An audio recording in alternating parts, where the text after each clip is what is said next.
Yes, my friends, welcome back. How you guys all doing today? Yeah, I know you guys are seeing the lineup. I know all you guys are seeing the lineup right now. Really curious to see everyone's thoughts and opinions on that. Yeah, it's a bit crazy. It's a bit crazy. I guess Pochettino really wants to make sense of this back three system or this back four system to keep things more accurate. I'm hoping maybe today we see a better interpretation. You know, sometimes managers need at least like a month or two to really get their football working. Could that be a possibility? Potentially. I'm going to keep that possibility open, even though I don't necessarily feel like there's much utility behind the football. I think that's the only thing that kind of disappoints me a bit, to be fair with you. I don't see much utility behind how we're playing with the back three. I feel like our left side in particular gets really weak. There's not enough support or numbers there. And I don't really understand how we're supposed to break teams down or be that effective, you know, playing the final third. I think that's the thing that kind of disappoints me the most, to be fair with you. I do hope that we get better in those aspects. We'll have to see how we perform in this game today, right? But I can't say that I'm feeling super optimistic. I got to keep things real, right? But I'm hoping at least that we can get a win at home today. But anyway, what you guys saying in the chat right now, great to see all you guys here. Larry Newell, Pochettino sticking with this formation. Well, we better win, otherwise the pressure is going to grow. I think, obviously, that's just like the most obvious thing, to be fair with you. Like, you're 100% right. The pressure is going to continue to grow and grow and grow. But, you know, I'm going to keep things a bit optimistic. If Pochettino feels like he is going to stick with his formation, irrespective of the pressure or the lack of results, maybe we might be like incrementally improving behind the scenes. Could that be what's happening right now? Like, I'm curious because he seems very headstrong. Like, he's not reacting. And normally, like, as we saw with Graham Potter last season as a comparison, yeah, Potter didn't have any faith or confidence behind what he was training. Now, I understand his context was different. Bloated squads, tons of personalities, characters. It's going to be hard to manage that situation. I understand that. But he was constantly like chopping and changing how the team was going to play and approach games and attack. And in the end, that did nothing for the team whatsoever. And as the season went on, we became worse for that. And the players became worse for that. So if Pochettino feels like, no, this is going to be the way that we're going to play, and we do find success, all I'm going to say is I'm going to give him that time at least. You guys know my thoughts and opinions though regardless, but listen, I keep saying I'm an armchair fan. Like, I'm not going to act like I know better than the manager. I don't see these guys behind the scenes in training sessions. I don't know what's really happening. Are there things that we're doing well in training that we aren't translating in game? Could that be a possibility? Who knows? But again, the fact that he's still sticking with this, maybe we're going to really see what this team's about today. I mean, again, I'd rather like think about both sides instead of just being like negative, and I'm just getting a bit bored of the negativity, I'm not going to lie. Like, this is what I hate about our team not winning. Like, the negativity that you see in the fan base, especially when it's like, it's so like, it happens so often over multiple seasons. It gets a little bit boring after time. I've got to keep things real. But anyway, how you guys doing? Secret Black.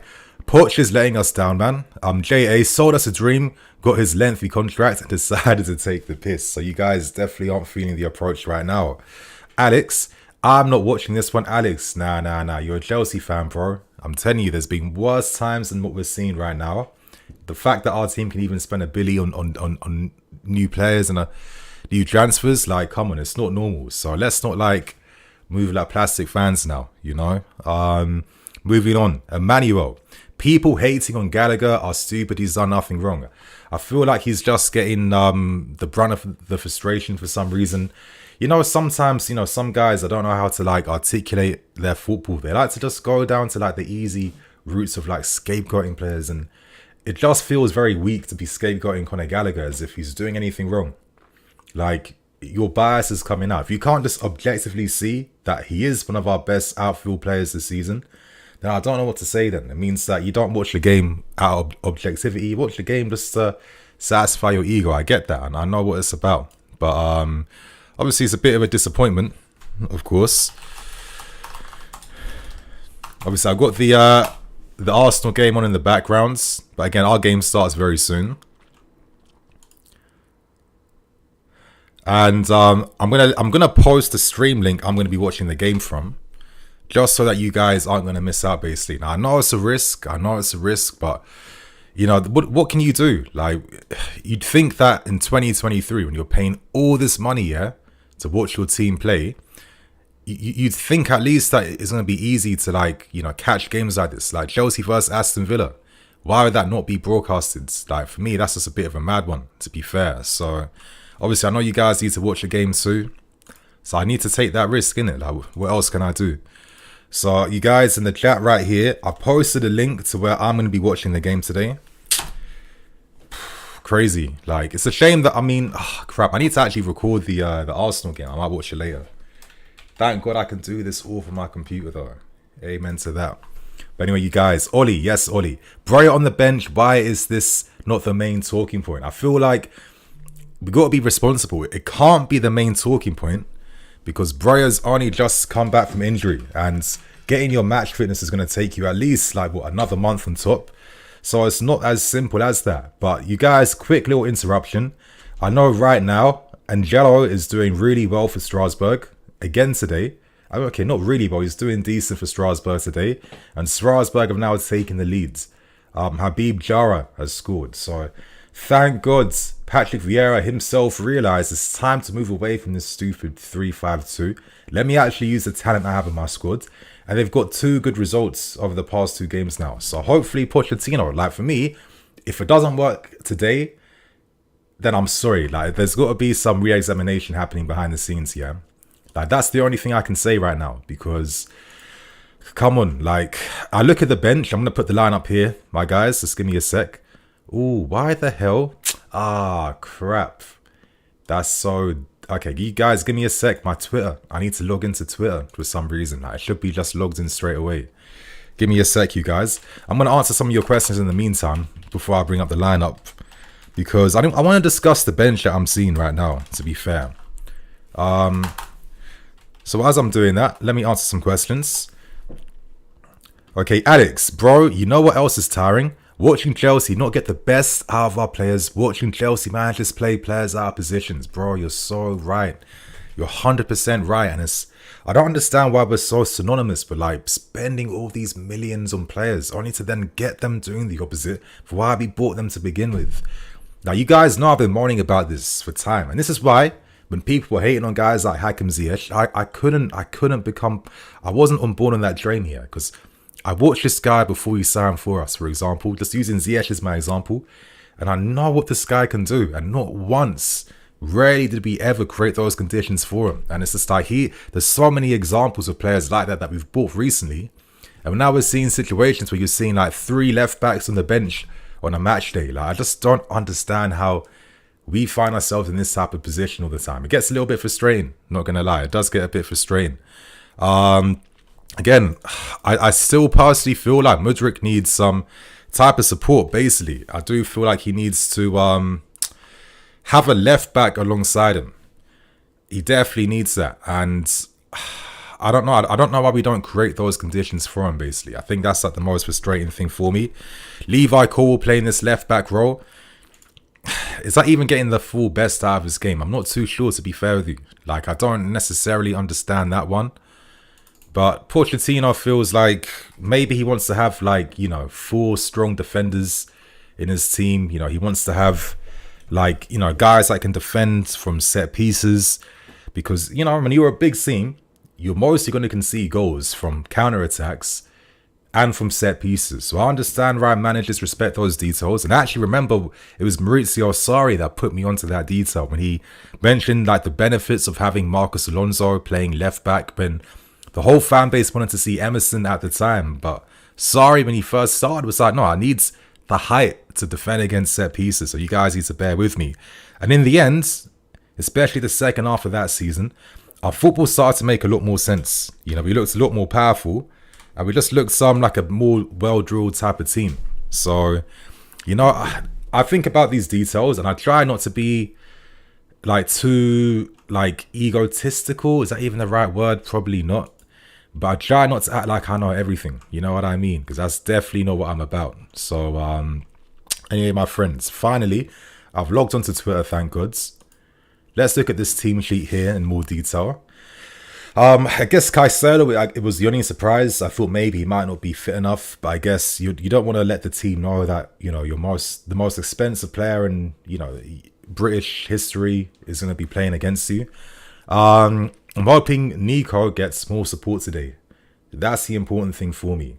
But I've got some fears based on the fact that against Bournemouth, we all saw that left side. I did the 4 things we learned video, and you saw the pass maps in the team sheet.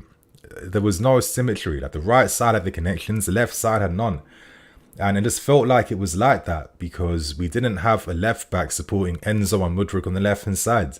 So he was getting overloaded down the left. And it's just like, are Villa going to do things differently? I'm not too sure. I'm really not too sure. But I guess we're going to find out. But looking at the bench, again, Breuer, it would be interesting to see if he comes on. I wouldn't be surprised. Cole Palmer, since signing for us for 45 million, is playing more games off the bench right now.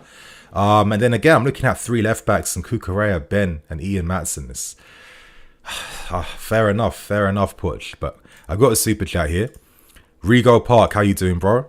Okay, 500 million net spend, and Connor starts every game plus captain. Why?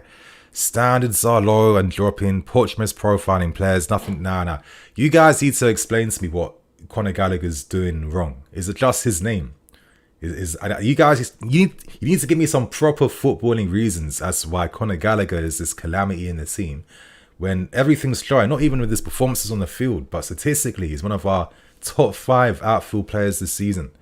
Like, if he was like miscontrolling the ball, if most of his passes were off target, if he was only playing sideways, 5-yard passes, left, right, and center, I might understand some of the issues, but I'm not really seeing none of that stuff, to be fair with you. And it seems like he's fully in the team on merit. And sometimes I don't think people like the fact that maybe some players do find themselves in these opportunities based on how they're performing in training and how they're impressing the manager. And he is here on merit. That's what's going to happen. He stepped up. So I don't think it's fair to start applying last season standards on a player that isn't showing anything he was doing last season. Like, are people forgetting how Gallagher started his career with us last season, yeah?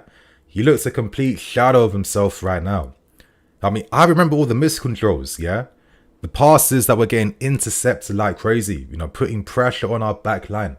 I remember how this guy was playing with his head down. How, you know, he couldn't really, don't think Conor Gallagher's involvement in the team is doing anything. I mean, I could be cynical, yeah? I could be like Caicedo after he spent all this money. Why is he not stepping up right now? I'm not being cynical because I know that he had no proper pre-season. Small little injuries, he'll need a bit more time. It's normal. After a month or 2, he'll come back, yeah? But he's made some errors, especially in terms of giving the ball away. Sometimes his ability to receive under pressure too. I mean, let's not forget the counter-attacking goal that Nottingham Forest scored. Like, if Gallagher was doing stuff like that, I would completely understand why people have this thing against him. But when I'm not seeing none of that, and actually some of my reliable players, when I actually see him combining well with your Enzos, like, you can't be a bad player and then combine and play like with intelligence with Enzo and Co. Like, it doesn't make any sense. So nah, I'm sorry, I definitely don't agree with this Gallagher thing, and I don't understand sometimes why there's this hyper criticism around academy grads. It really baffles me sometimes. I'm gonna keep it absolutely real. That's my opinion. But anyway, let me move on to some more questions over here. What you guys telling me? Do you agree? Do you think maybe Gallagher is someone that should be out the team? Yeah, obviously speak your truth. Let us know how you really feel about that. But Mohammed, what you're missing is that his football IQ is low. But I feel like the football IQ thing is such a vague comment. Like, I feel like how I see football IQ might be a little bit different, and I do see Gallagher doing the right things in terms of how he uses his body, the body orientation to play forwards. That nice pass he found to Raheem Sterling. If Sterling took a shot, or let's say we got a goal from that, stuff like that gets remembered differently. So it's not like he is immune to doing any of that stuff, and he's found himself in good positions in the books.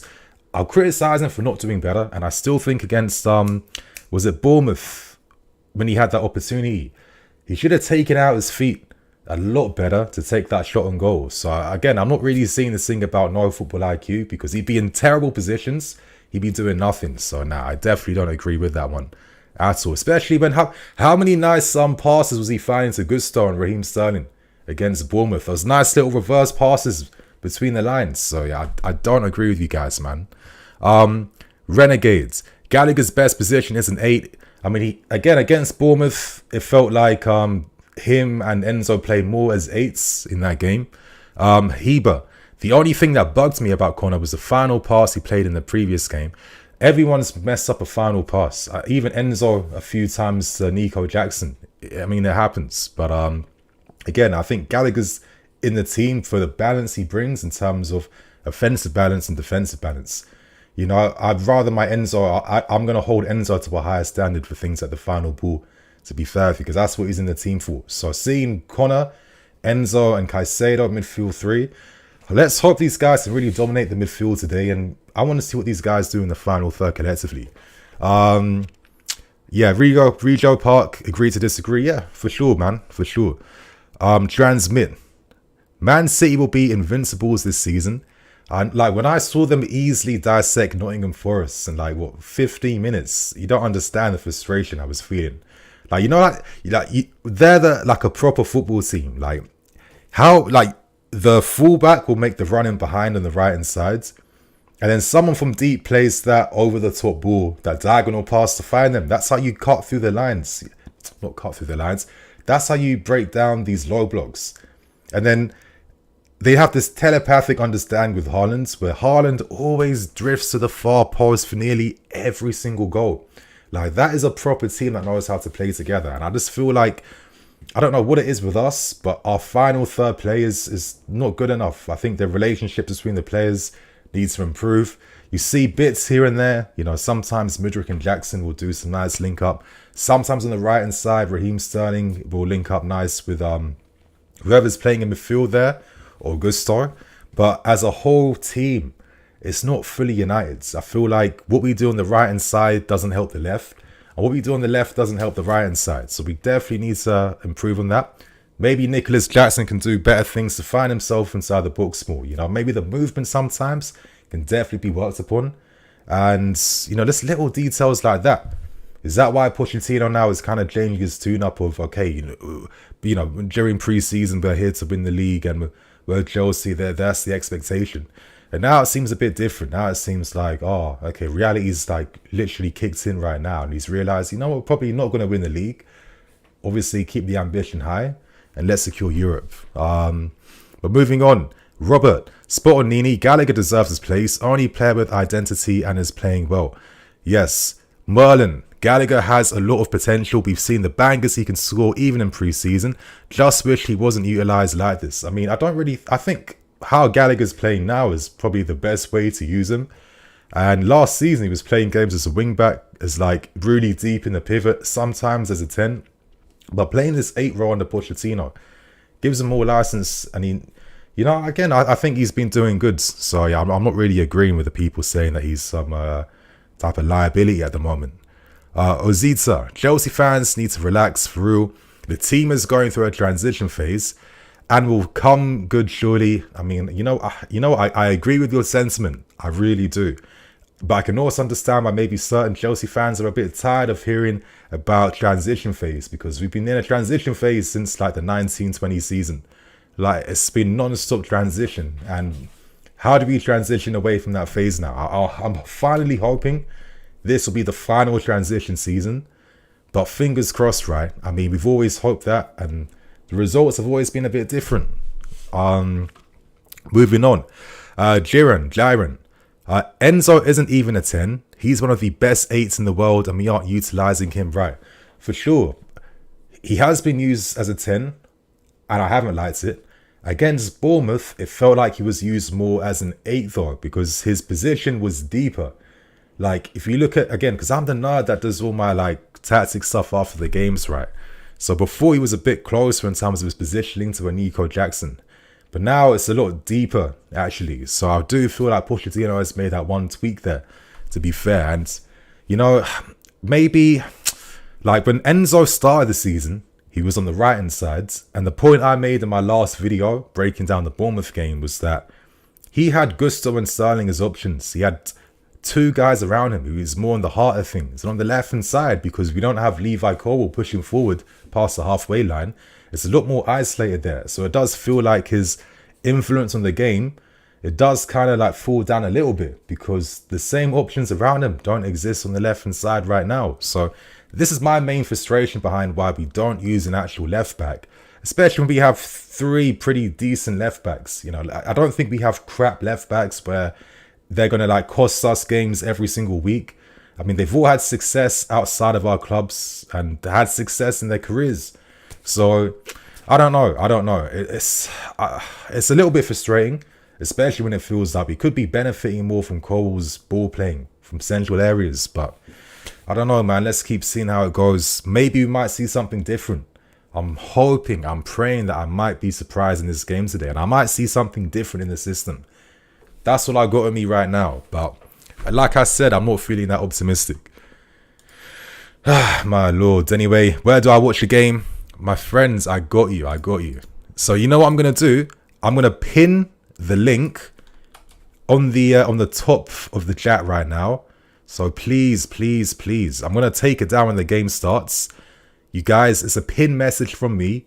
Use that link and you'll find the game. You'll find the game using this link if you need it, yeah? Because once the game starts, I'm taking it down. So you got like 5 minutes. So make sure you guys utilize this opportunity, yeah? Because the game starts in literally 3 minutes. I'm taking it down in 5. I'll give you guys like an extra minute or two. Strange accent.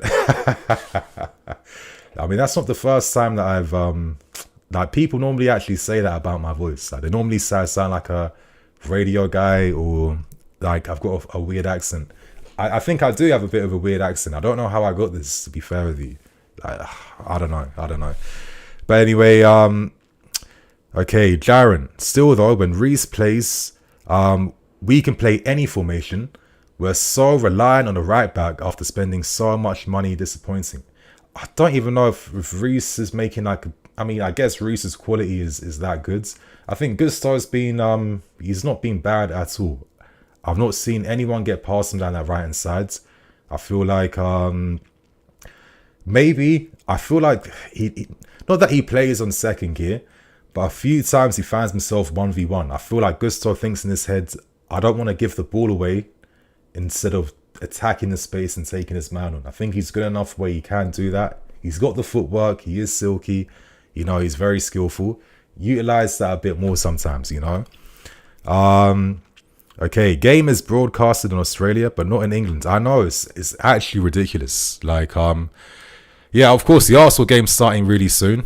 I mean, that would have been something I hoped I would have been able to, like, watch after this game. So, like, this country sometimes just really frustrates me. I don't really understand it, to be fair. But anyway, the game is starting in literally 1 minute's time, my friends. 1 minute. And as I said, if you need a link, it's in the pinned message right now. So make sure you guys utilize the opportunity before I take it away. Okay. Again, I'm remaining optimistic. Let's hope for better things in this game. I mean, there's not much left in me right now. Let me get the sofa score ready. But to be fair, it is starting to get to a point where I think to myself, like, because I'm a bit superstitious when I watch football. And now I'm thinking, am I like maybe bad luck? Because I don't remember many games we've won when I've done a live stream.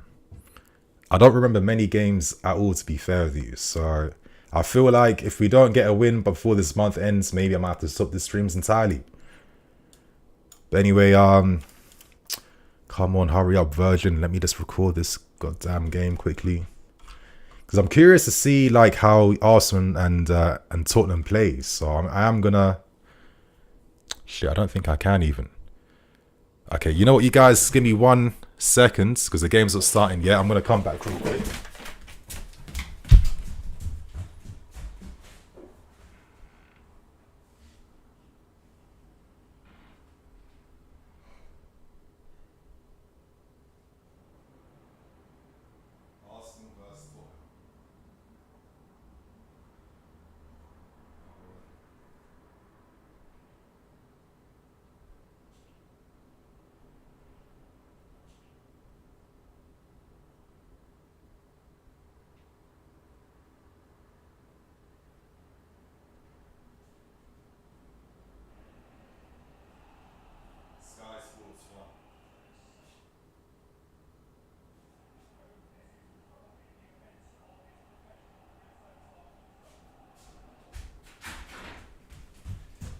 Yes, I had to. Yes, kickoff's not started yet on this stream. It's about to start though. I'm back now. And kickoff has started right now, my friends. I'm putting on the live score right now.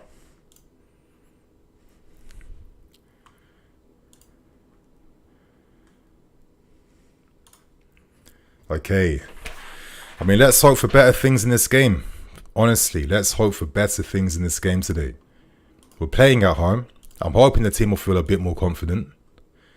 And I'm hoping we see like better efficiency in the final third now. Because it's starting to get a little bit frustrating that we find scoring goals so difficult.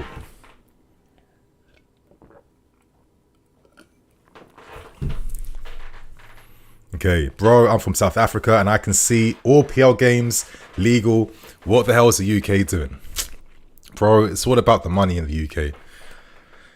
I know they have like laws as well too surrounding, okay, Mudrik's on the ball on the left hand side, nice little step overs.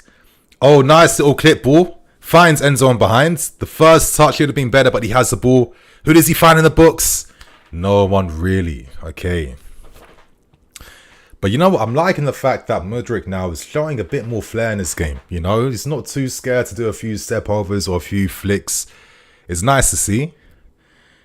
Again, you know, I've never been that critical over Mudryk. I still feel like I need to have a degree of patience. It's not been smooth sailing for him, but I haven't seen anything to show me that he isn't good enough yet. Now that he's getting his second game consecutively, hopefully he builds up performances now. As I've been saying, I think Mudryk needs like at least like 10 games where he has a run of games to really build momentum, confidence. Because if you're an attacking player, you need to have that feeling on the field. Like you can't just show it exclusively from the training grounds. You have to have the opportunities to display that on the field. Okay, Nico Jackson closes down. Konzo passes it back. He's still pressing the keeper. Come on, Nico. Oh, could he have done a slide tackle then even? Come on, keep pressing. Okay. Oh, Mudryk. Oh, the first touch has bounced away a little bit then. I feel like maybe we're seeing one little tactical change. Is it me or is Conor Gallagher on the left hand side and Enzo on the right hand side? Now I know these guys swap positions sometimes in game, but let's see if it continues to be this way. Because you guys, I made my point in my last video. I want Enzo on the right hand side where he has more connections, where he has like overlapping runs of a fullback, where he has like a Raheem Sterling like attacking the spaces as well too. Like I just feel like when he's on the right hand side, he's more in the heart of everything that we do. So yeah, you know, I feel like he was very quiet against Bournemouth, and I think it was the system's fault. I don't think it was Enzo's fault. Oh, Pau Torres, decent pass. Caicedo doesn't win that tackle against McGinn. Come on. Oh, that's a bit poor that no one won the ball off him then. Okay. Kamara's on the ball. Plays it to Jabi. Now, I can't believe that Villa were able to sign Moussa Jabi, to be fair. I mean, the guy's a very talented player. I thought he'd be playing for a better team, but that's Premier League money for you, right? Okay. Poor pass, and it finds Robert Sanchez. I wonder when we do see Petrovic get an opportunity, maybe like later on. I think that Pochettino was making the point that he wants to build more consistency in the team in terms of like players getting more familiar with each other's games. And I feel like in defense in particular, that is the key area where these guys need to have that familiarity. You definitely need to have that. So is that another reason why we're seeing Poch sticking with using this like, you know, back 3, back 4 system? Okay, Enzo tries the ball over the top. And, oh crap, okay, so Sterling kept that in. That was really good play then. See, little things like that Enzo isn't able to make that pass on the left-hand side. Come on, someone win that tackle. Nice one, Nico. Come on, Caicedo. He takes a shot outside the box. Okay, fair enough, fair enough. Like, you know what my thing is here?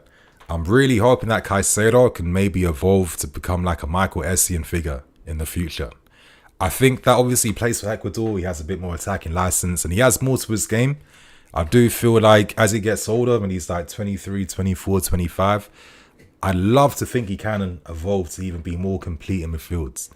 Like, get even better with his shooting outside the box. And especially with this, like, passing and his playmaking too. He's one of those midfield players that can do more than just tackle, in my opinion. Anyway, we're keeping the ball quite well in the first 5 minutes. Silva finds Mudryk free on the left. We're seeing Cole making an overlapping run. Good. Come on, Mudryk. Cuts inside but gets dispossessed. A bit sloppy. But he slides in to win that ball back. And decent application, but you know what I mean. At least he salvaged the situation then. Enzo is playing the 10. I need to like really watch things carefully. Is he really playing the 10 role? Because I feel like it gets thrown around quite a bit. Because it feels more like a 4-3-3 to me more than like a 4-2-3-1. Because if he was playing a 10 role, wouldn't he be closer to Nico? But let me watch the game a bit more to see. Maybe that is the case and I've not clocked it yet. Oh, for God's sake, stupid stream, man. I have to break the law every week just to watch my team play. It's actually ridiculous. Stupid ads. Alright, I'm back.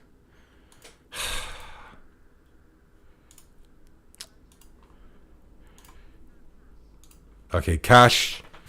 Oh, Silva intercepts that. And it finds Enzo. Enzo first time to Raheem. Raheem has space. Come on, Raheem. Make the run, Nico.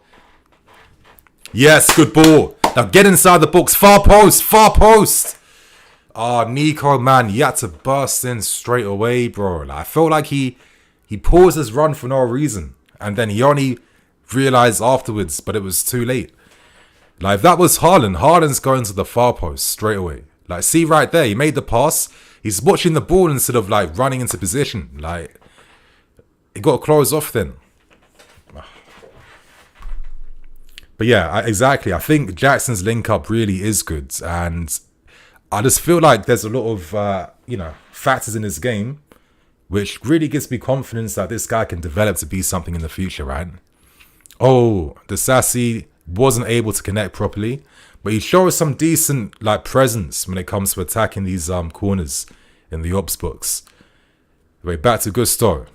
Plays it to Mudryk, who cuts inside and gets past this man. Gets past another one. Nice little clip pass to find Caicedo, who switches the play to find Enzo on the right hand side. Enzo back to Sterling. Sterling's driving forward like what I was seeing against West Ham. Gets tackled, but that's better. Played Connor. Plays it back to Gusto. Back to Connor again. But yeah, it's Enzo. I think Enzo wanted that pass then from Connor. I do agree. I think Connor played the safe pass out wide instead. Okay, I think Enzo might be playing as a 10, actually. It does seem like that could be the case. Like, he's got freedom to like drop deep whenever. But anyway, nice pass, finds Gusto. Out wide, 1v1. Plays it back to Raheem. Back to Gusto. Is he onside? I think Sterling should have played the pass to Connor then. I think he kind of forced it a bit. But so far, Villa are defending. And like I was saying in my preview, Villa are a team where they look a bit susceptible to through balls in behind their lines. I think because they commit, like, they got really like offensive wingers. Sometimes their organisation can be a bit iffy at times. Was that a handball? Okay, that's not a handball. Nah. Definitely not a handball. I'd take it because I'm shameless like that. I would happily take anything like that. But that's not a handball.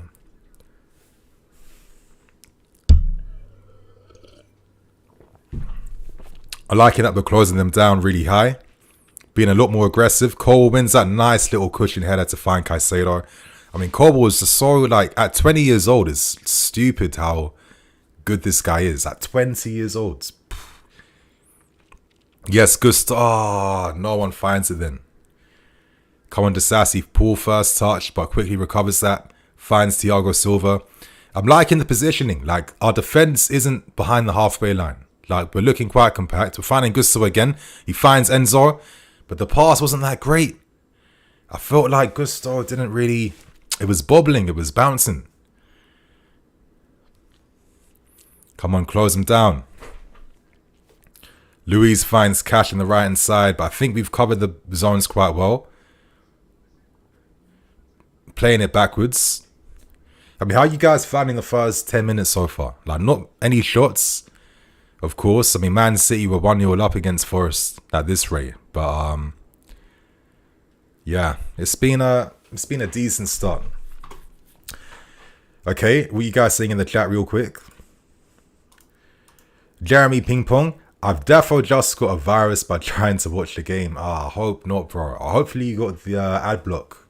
Ad block is so important. But yeah, these sites take the piss sometimes, I'll be honest. Like, they know people are only using their site for the football and they milk it. Like, anyway, Randolph, I can't wait for Nkunku to return. I just think that in losing Nkunku was actually a bigger loss in hindsight than we realized. But I just feel like if Nkunku was in this team, I think we'd have a few more wins, to be fair. CFC JT, Chukwuemeka's a big blow, 100%. He looked great against Liverpool, and of course the game against West Ham with that goal he scored. And yeah, is this why maybe Pochettino decided I don't want to use Joao Felix? You know, I want to give opportunities to Cons because I think this kid can really develop. And I think he started the season really strong, Cons. Like, the way he played showed me that there could be a lot of great upside to his game this season. You know, but Caicedo finds Enzo. Enzo versus options, plays it to Gusto. Gusto to Sterling. A little like triangle on the right hand side is getting developed there. Gusto left foot pass back to Caicedo. He plays it back to Disasi. But trying to attract Aston Villa towards us to open them up a bit more now. Back to Gusto, makes that makeshift back three. Back to Disasi. Another makeshift back four. So, like, you know what I mean? In theory, like, it looks good how we transition from like a back four to a back three in the build-up, and it's why we look so dangerous. But at the same time, opposition teams know we're good at playing out from the back. And, oh, that was a superb pass from Thiago Silva to find Mudryk. Oh, well intercepted then. Well intercepted. Come on, Nico, that's yours. Gusto finds Caicedo. But that pass from... Oh, intercepted again. That's yours, Levi. Played. Who's inside the box? Oh! Just got it in each other's way then. You know what? I might sound a bit mad for saying this, but you know, like when I see areas where we can put an across... Other than Nico Jackson, who has any real aerial threat? And sometimes I think if Kai Havertz was still with us, would he not maybe benefit a little bit more by having better players around him right now? Because if like Kai was attacking the box with his headers alongside Nico, maybe that's giving you like an additional threat. I mean, it's just a thought. It's only a thought. But it does make you realize sometimes that I think we've adopted this like Arsenal way of breaking teams down. I mean, other than like transitional threats, like we're not the type of team that's going to score a goal from a cross inside the box and someone attacking that with a header, right? I don't think we have the profiles in the team to score that way. Okay, Raheem Sterling on the right. But we're making Aston Villa work so far. Let's see what the stats are saying on screen. Making them work quite well so far. What are the stats saying? Okay, not too much. Ball possession, 56%. Disasi's pass is intercepted.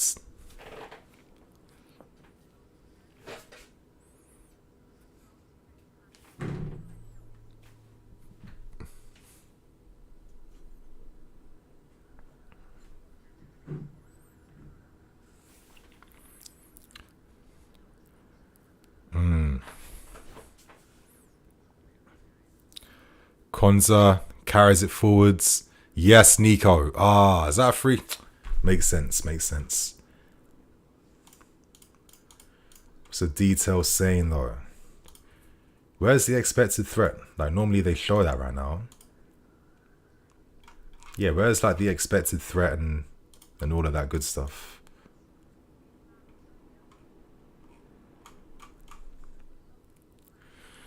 Anyway, left hand side, Digne. Nicely intercepted then and blocked by Malo Gusto. But yeah, why aren't the stats coming on? That's kind of baffling me right now. Aston Villa. Okay, nice. Now the expected threat's showing. So again, it's not very high, but you're seeing that we have most of the positive moments in game right now. We're getting some brief idea behind what the player rating scores are. Yep. I mean, no one's really getting past 7 right now. Silva wins that. Enzo can't clear that away, but he wins the second tackle. Okay.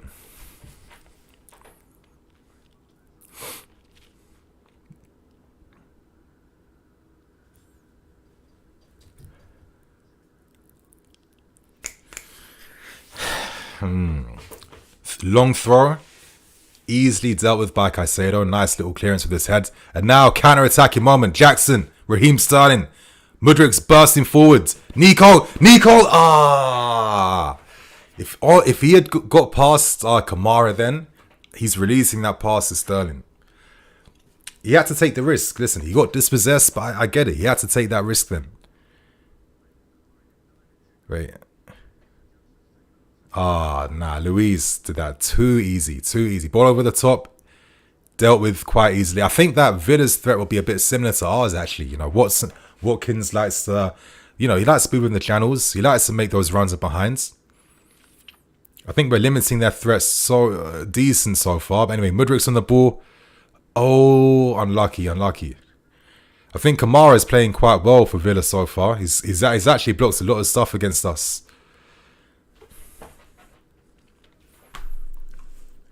So yeah, Mudrik, Raheem Sterling, both our wingers need to feel the game a bit more. Need a bit more time.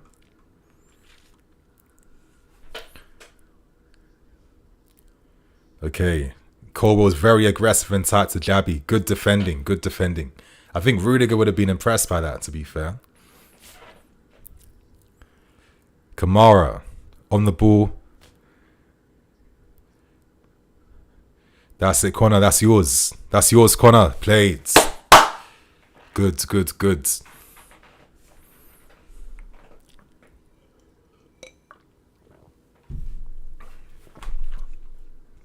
Nico looking good today. Love his runs, yeah.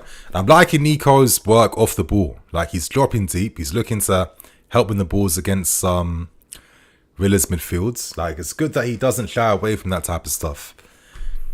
Randolph, Ben feels like a defensive liability sometimes. Not from 63rd.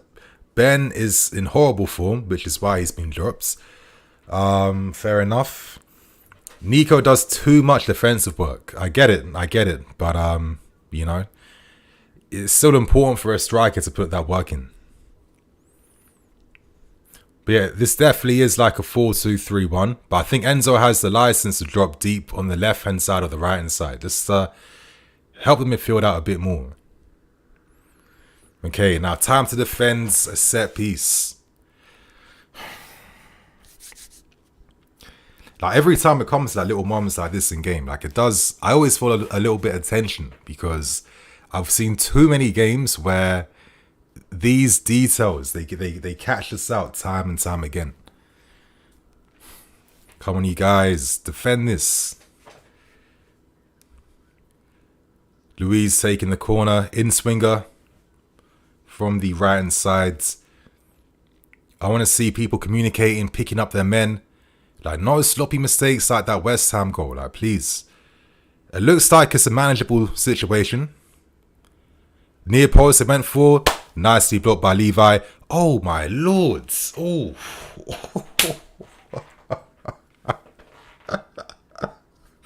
Where did Digne? How? What?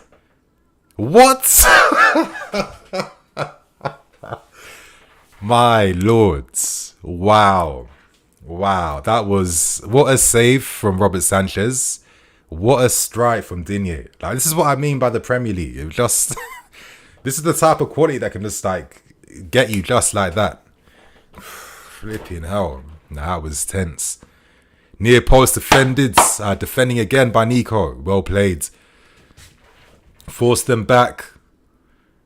All the way back. Nice. And who's winning that? Yes, play. Well defended, boys. First time pass finds... Is that Enzo? Did he time his run? Come on, Nico! Nico! Penalty, no?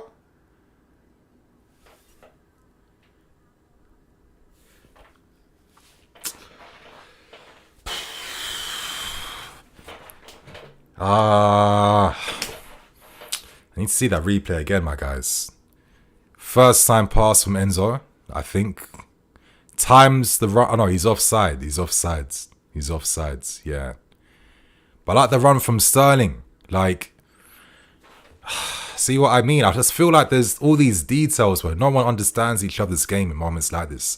Like, if you're Nico, I like to think that you know straight away someone's going to be on the far post, right? But yeah, he was offside. He was offside anyway. Oh, that was a good moment, man. That was a good moment.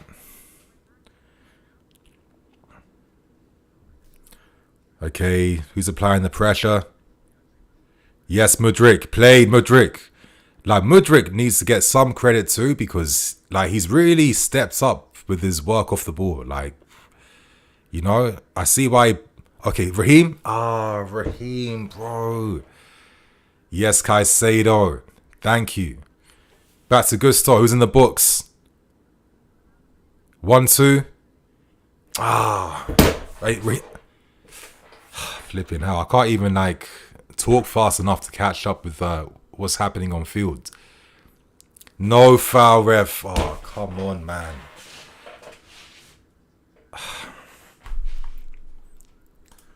What are you guys saying in the chat?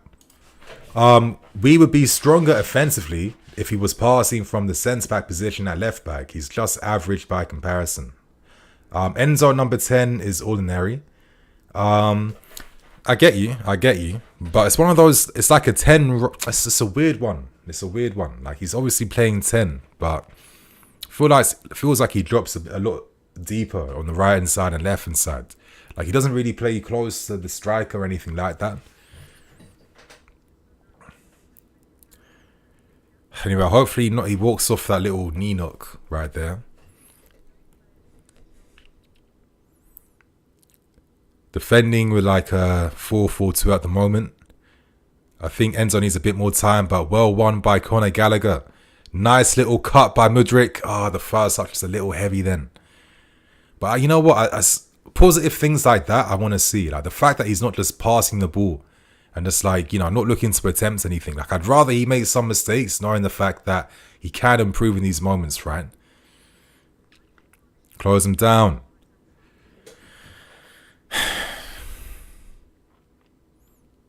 Yes, Levi. Yes, Cole. Back to Connor. Finds Mudryk. Back again.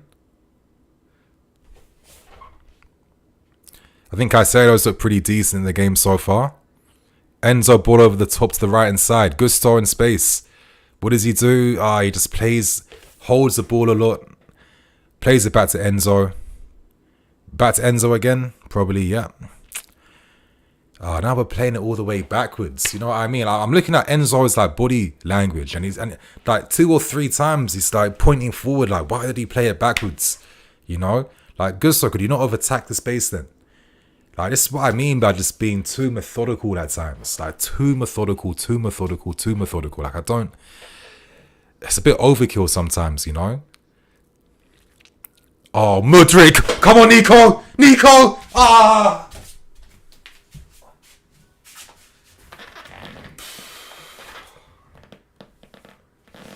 Come on, my lords.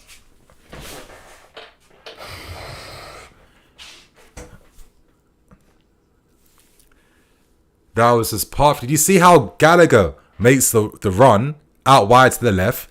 That pulls out Johnny Cash, which means that when Jackson curves his run in behind that defensive line, he's onside. Like, little stuff like this shit makes sense in the field. That was smart play by Gallagher. And when people say he has no football IQ, that's what football IQ means. Do you see that moment then? That's what football IQ means. So people need to know what IQ means in this game, yeah? Because that's how that opportunity came. So if Nico, Hopefully he gets more opportunities. I'm not expecting him to be burying every chance he gets, but I'm liking how promising he's looking so far with these runs. As I was saying against Aston Villa, they are more susceptible to these through balls in behind. But Mudryk, again, we saw his creative threat against Bournemouth, and we're seeing it again today. So, as I've stressed, give this guy a run of 10 games. Let him cook. Let him get a proper feel of things, because he's showing promise, man. Like, he's looking promising. So, that was a nice move, and hopefully we can let's like start to get this first damn goal. Like, honestly, I think Villa have been we've been a bit better than them so far, but we need that goal now. Okay, Enzo, his first mistake of the game today. But Gallagher's there to win the ball back, is he? Yes, Connor. Yes, Connor. Gusto, yes, he finds Mudryk on the left-hand side. Just can't get out his feet quickly enough. Caicedo, come on, Caicedo. That wasn't a good tackle then. Okay. You know, I mean, even though he's cost us a lot of money, he's still like a bit of a work in progress, right? You can still see that at times. It's only because I've been used to seeing N'Golo Kante. And Kante, listen, if he's making a tackle, most times he's winning that, right?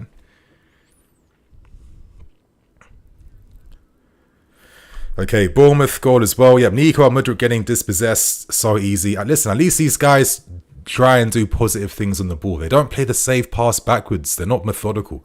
They try to make something happen, and I'm okay with that. We have the players that can win the ball back. Oh, Nico! A nice little run again. Please. Does he find Enzo? Unlucky. But I feel like Villa are looking a bit more desperate when it comes to like making these last-ditch tackles now. Like, if there was one game, I'm feeling optimistic we can take the lead in before the first half ends. It has to be this game. He kind of just ran into Pau Torres then, and that's what kind of ruined that whole move. Like, could Salah not have just carried the ball a bit more? I don't know.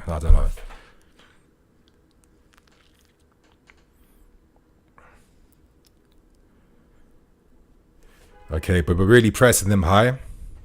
Forcing them back quite a lot. I've not seen Diaby on the ball. Watkins is looking he's very much on the periphery at this point in time. Over the top Diaby, but Silva stays with him and easily dealt with by Robert Sanchez. Quick release, and he finds Caicedo. Who does Caicedo find? He's looking for Enzo. Come on, Gusto, make that run. Come on, bro. Gusto, you could have made that run and Enzo would have found the ball over the top for you then.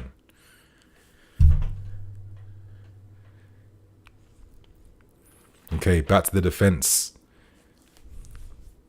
Enzo's dropping deeper. You know what I mean? Like, Enzo, he plays his starting positions of a 10, but he does drop into midfield quite a lot. So I'm seeing him playing more down the right-hand side compared to the left-hand side. So it does kind of feel like maybe off the ball pressing, Enzo pushes up, but on the ball it's more like a 4-3-3. That's what I'm kind of seeing right now. But anyway, like, you know what? I'm just looking at Gusto. I just feel like, I don't know if you guys agree with me, but I feel like sometimes he can be a little bit more aggressive. Like, he could attack the space more. He could take on his man a bit more. He could make those runs in behinds, like, with a bit more assertiveness. Like, he's very tidy, very good defensively. I've been very impressed. But I just kind of feel, when I'm watching the game, there are these moments where he could be like a better outlet sometimes. Okay, that's Zaniolo. Well defended by Raheem. Plays it quickly to Caicedo. Caicedo to Gallagher. Quick release to Cole on the left-hand side. I think Cole was pushing forward a bit more in this game. That's what I want to see more of, to be fair. Back to Silva. Disasi. Nice little... Disasi passes the ball really nice. Like, I give this guy so much credit for that. Like, he passes it really nice. But a dispossession by Malo Gusto. Ooh. But he's got the recovery pace to come back. But a little bit sloppy. That was sloppy then. That's yours, Mudryk. Oh, he kind of shied away from that then. Cash outside the box. again dealt with by Robert Sanchez. But two little sloppy moments then.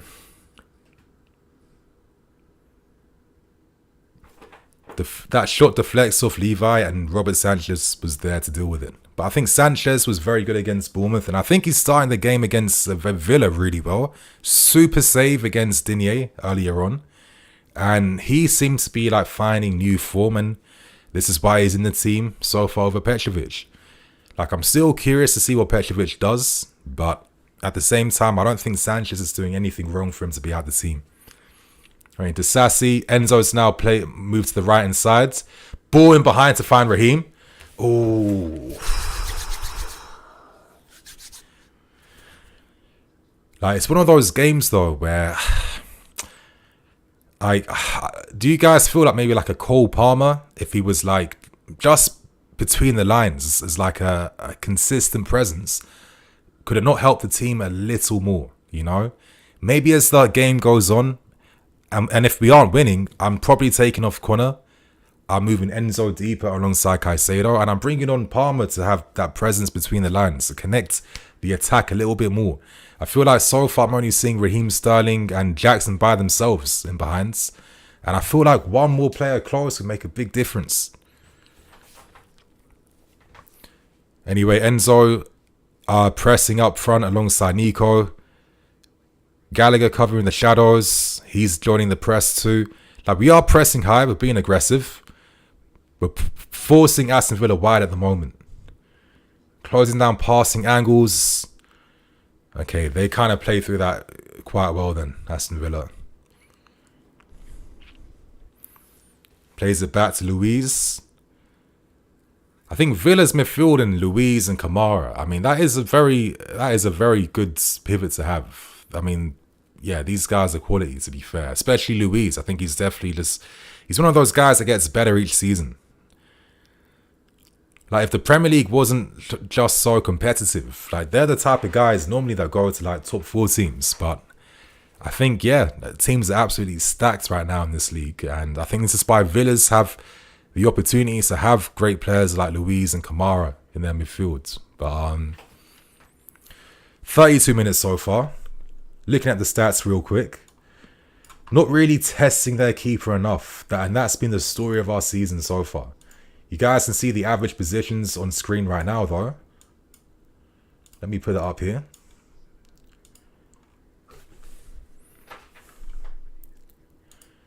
Sterling, Nico.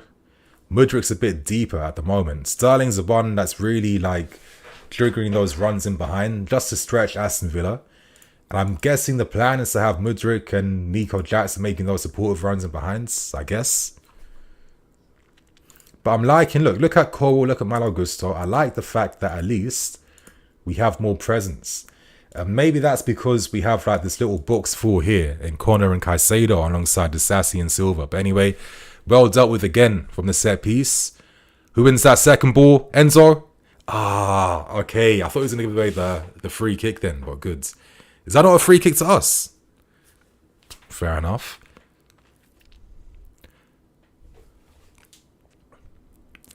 Nico. Come on, Gusto. Okay, Caicedo has that. Yes, Caicedo. No foul, no foul. No foul. Good. Played. Gusto finds Connor again. Yes, Connor.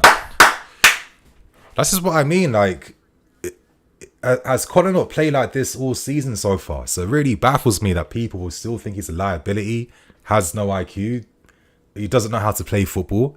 Like, I don't really understand what people are saying about Connor. Like, this is what he's been doing all season. Like, people need to just, like, be objective. You know what? I'm a bit different here because I've watched so much football my whole life. I just don't have the same emotional bonds to players like what I used to have when I was younger. You know, right now, I only care about the objective truth about, okay, who's performing. I don't even care who you are. You know, I don't care about your name or nothing like that. Like, I look at these guys like they're like a blank slate on the field, you know. But anyway, Disasi, nice little reverse ball over the top to find Gusto. Back to Enzo. But, oh, fuck, man.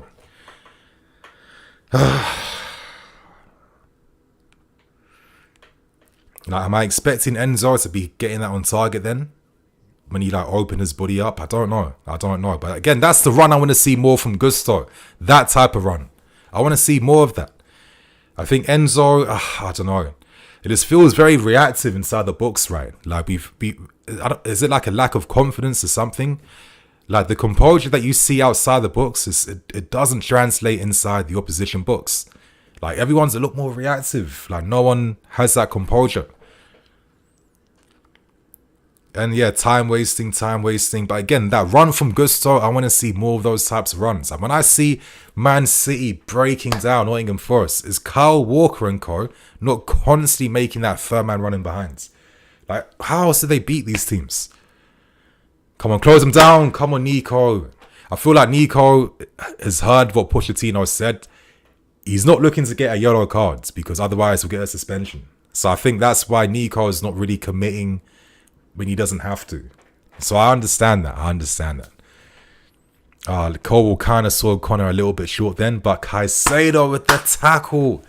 Oh, that was a... What? No way. Are you serious? Nah, he won that clean. Come on, are you mad? Wow. Are you serious? Bro, he won that clean. Outside the boot. What? Oh, come on, ref. Are you stupid? Okay. There's a different angle. There was a different angle. Okay. Fair enough. I don't know how we saw it from behind. But fair enough. Compare Enzo to Hazard. Yeah, okay. I mean, I don't know what's happening in the chat right now if you guys are talking about Enzo and Hazard. But we got a free kick to defend against now. Villa are showing so far that they're not scared to take shots outside the box. Now, I know Luis has that threat from set pieces. Like, this would be like typical us. Like, we look the better team. We look more promising. But then more the details, they come and bite us in the ass time and time again. Come on, Sanchez, control that wall. Please, you guys.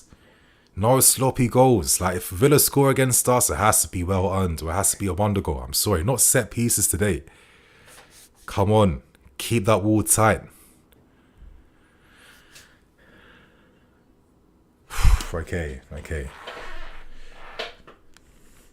Yeah, Sanchez earning his place. 100%. Sanchez, past 2 games, he's definitely stepping up. He's looking good. Definitely looking good. I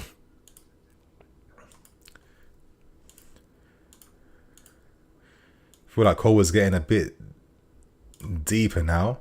See, Gusto, like, I want to see the red zones here. I want them to be pushing further forward.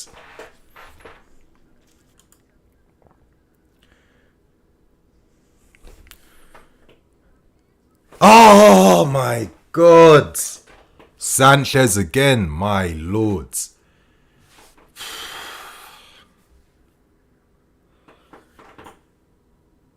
I just feel like Villa have had the better opportunities, I'd say. I mean, what a save from Robert Sanchez again. Wow. Another corner we're defending against. Well defended by Sterling. Another cross inside the box again. Oh, Silva landed kind of awkwardly with that one. Corner again, sir. Feeling the tension right now, man.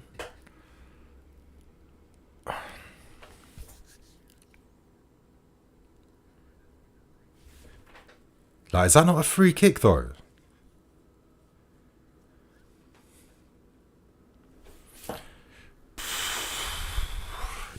Man, these are the moments, man. Honestly. Come on, boys. Don't fuck this up.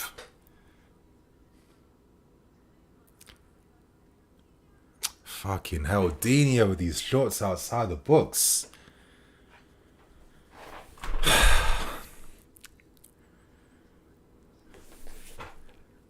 Yo. I mean, that was a bit of a nervy moment then from Villa. It was really applying the pressure to us. What are the stats saying on screen right now? Their expected goal threat is still less than ours. Oh, Casado! That was lucky. Not going to lie, that could have been another free kick, to be fair. But anyway, Cole was saying, push up Jackson. Finds Mudryk finally. Come on, Mudryk. Yes, Mudryk. Attack the space. Who does he find? Fucking hell, man. Oh.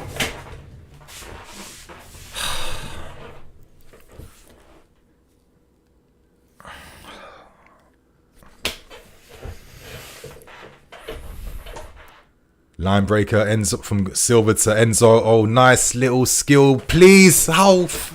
What is this hesitancy I'm seeing inside the box, man? It's like these guys don't know. They have no feeling for each other's movement inside the box. That's the frustrating thing. Like, our players constantly take another touch just to keep their head up to find out who to pass for. But when I see City and Co play, they have this understanding of each other's presence and movement inside the box. Like, why is it so hard for us to, like, find that for ourselves? It's a bit frustrating. Like, I'm seeing 2 moments then where a better cross in the box makes something better happen. Come on, Mudryk, you kind of force it, bro. You forced that one then. That wasn't the cross then. Flipping hell. This is getting tense, man. Okay, again, Villa have had 5 shots on target. We've only had 3 on target. We've had 2. They've had 5 attempts. We've had 3. So not many opportunities so far.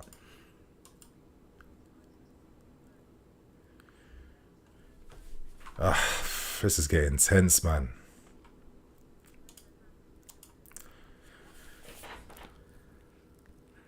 That's yours, Levi. Easily dealt with. I don't know why they're using Diaby as a striker. It feels like a massive waste of his skill. But listen, if they want to misuse him, I'm more than happy with that.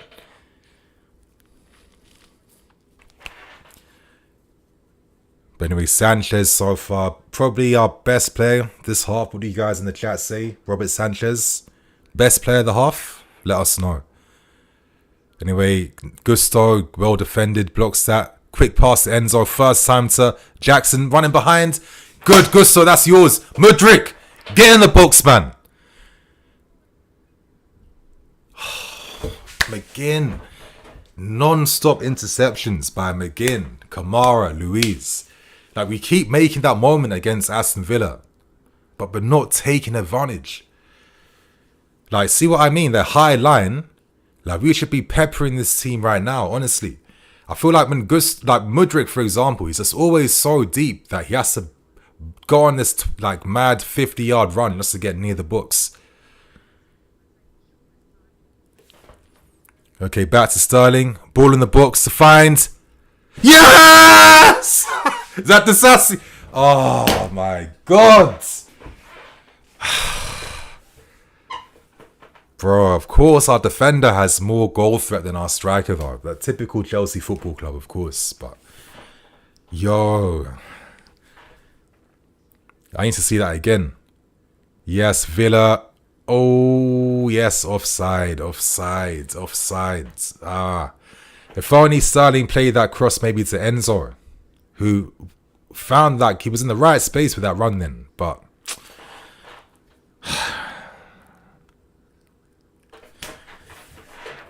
I miss Jose Mourinho. Make that godforsaken sub right now. Who are you subbing off? Like, who are you guys subbing off? Let me put the chat on screen right now. We have like, what, a few more minutes left until the first half ends. Can we unlock Aston Villa real quick? Okay. Dinier's leaking at the moment. I don't know why I'm laughing.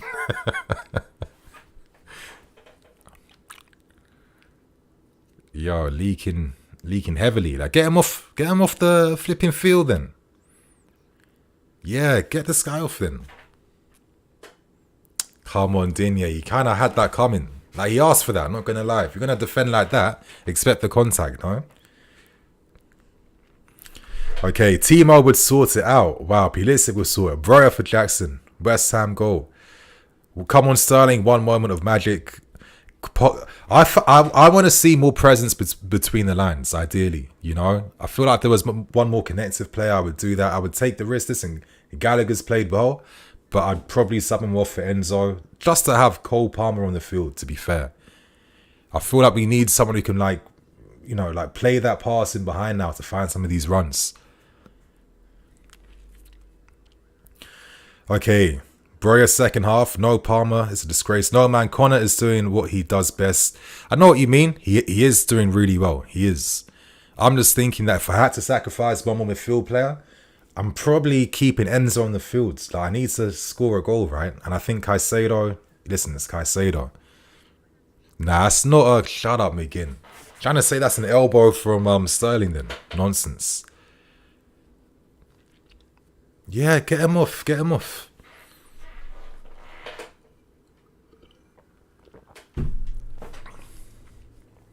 Good, Dinier's off. They're down to 10 men at the moment. Come on. Let's get back to the game. Come on, Gusto. Some quality delivery, please.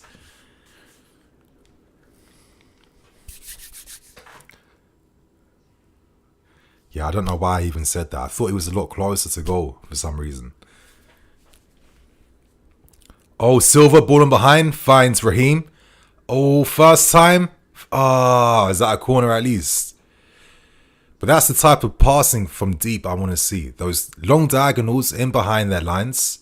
That's what I want to see more of. But did it deflect off him? I don't think Noni's on the bench, is he? I don't think Noni's in the squad today.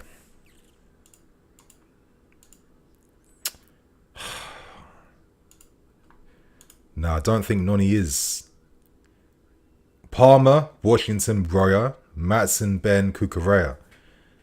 Fair enough.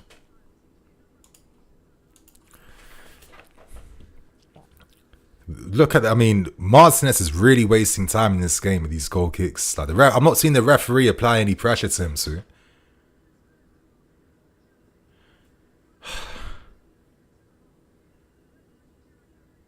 What? I thought it was 3 minutes, no? Why is it 2 minutes and he's calling it off? I'm confused by that. What? What's going on? It's 3 minutes added time. Yet he's called the game off 2 minutes into 3 minutes of added time.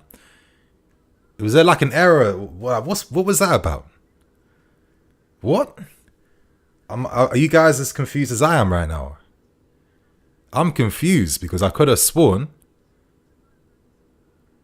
there was 3 minutes added time. Yet he blew the whistle after 2. Like, what's going on? What? Like, am I seeing things wrong or something? I'm very confused right now. It's not really making too much sense to be honest with you. My God. You guys, let's start sharing some thoughts and opinions. How did you feel about that first half? Is it all negative? Are you seeing some positives? Do you think that there's promise for the second half now after how we played? How are you guys feeling right now? Share your thoughts and opinions, man. Saran, if you look at my pinned message in this chat, you're gonna see a link right now in my pinned message. So take advantage, yeah. I said I was gonna take it down, but I'm just thinking I might as well leave it up, yeah. Anyway, ref realised watching Chelsea made no sense. Maybe that's why, like, he decided to do that. That could be the reason. Referee needed to go to the bathroom. maybe. Like, if I was a ref, I would probably pull a move like that, to be fair. Mason, a bit pedestrian at times. Need more bodies in the books. Wish Enzo could be deployed a bit deeper. I don't see Gallagher's pros being deeper, but I get why, but not seeing it. I do feel like if we look at the little stats here, it feels like Poch wants to make sure that we are in control of any Aston Villa counter-attacks. So I think in that sense, we have limited Aston Villa to set pieces and shots outside the box. Like Watkins has been very quiet, got no service. Diaby's been very quiet too. So I think from that tactical perspective, I think Pochettino might think, you know what? I'm happy that we're controlling the game against Villa. And we're not letting these men create the moments they want to create against us, basically. Like, just even going into detail with your question, average positioning. So, you know what I mean? But seeing that little book structure there, Disasi, Silva, Connor, and Caicedo. So Caicedo has a bit more license to get forward, it seems, compared to Connor.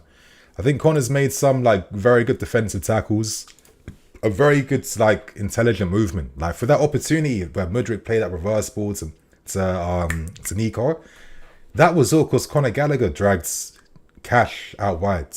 Like that was good play by Connor to realise that situation and to make that run happen for Nico. Like that's what it comes down to in the team game. But still feels like there's massive disconnection, right? Like look at the average positioning. Are you guys seeing it on screen? Yeah, I hope you guys are seeing it on screen.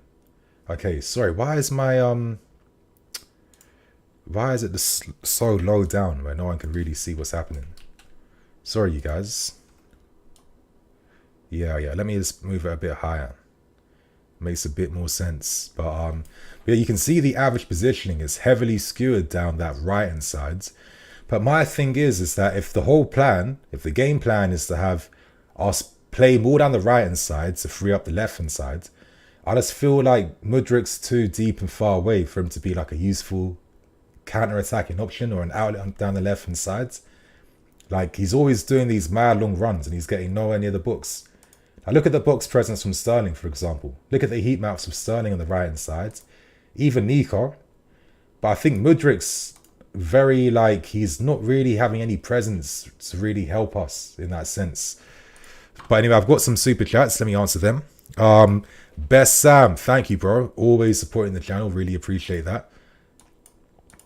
Okay, your question is positive signs for Mudryk. Nico kind of struggling. I feel you, and I think Mudryk has looked positive, but again, it still feels very like peripheral in terms of the amount of threat he can consistently have.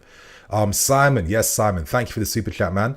Nice first half from us. Will probably take us a few weeks to learn to score, but patience needed from all involved, and I think that's as football therapy would say, a very salient point being made.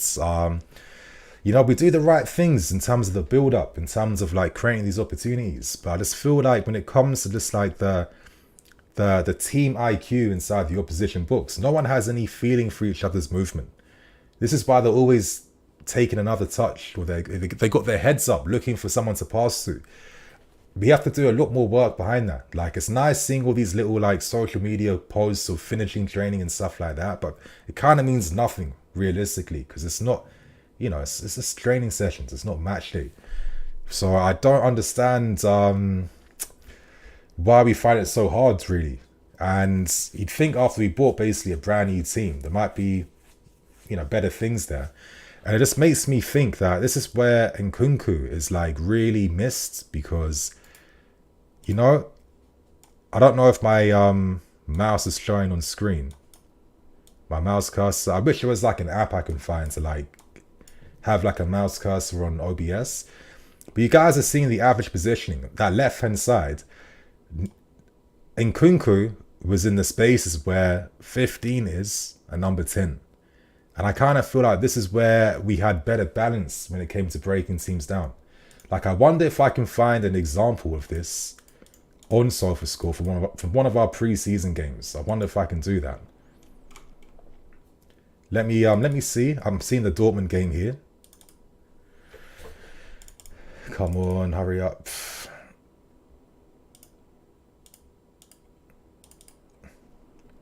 Okay.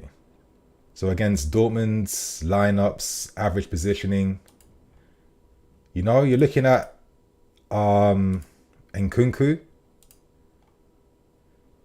And he was a lot closer towards the goal. I feel like, and then he got subbed off, remember, in this game. That's where he got the injury. But he was a lot more closer to goal in these moments and had more of a presence down that left channel. I think we're kind of missing that threat from Nkunku so bad, to be fair with you.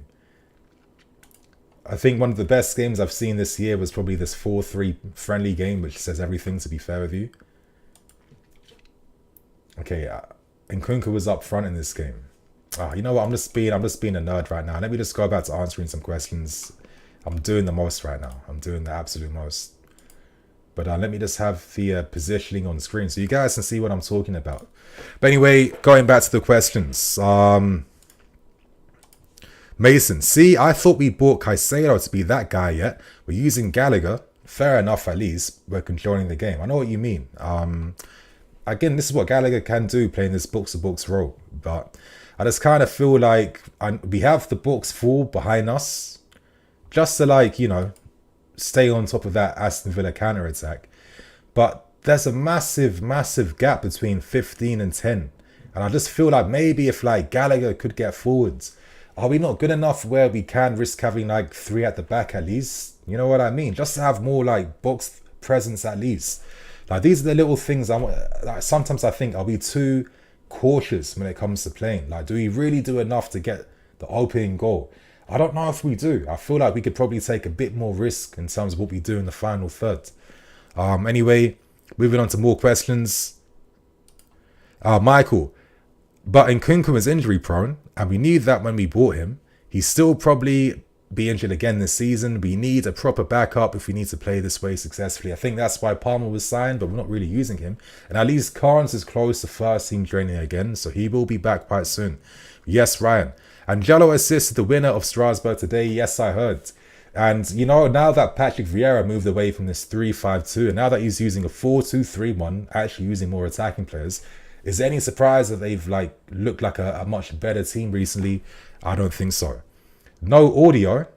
Bro, I think that might be on you. I think everyone can hear me right now. Just double check your audio, my guy.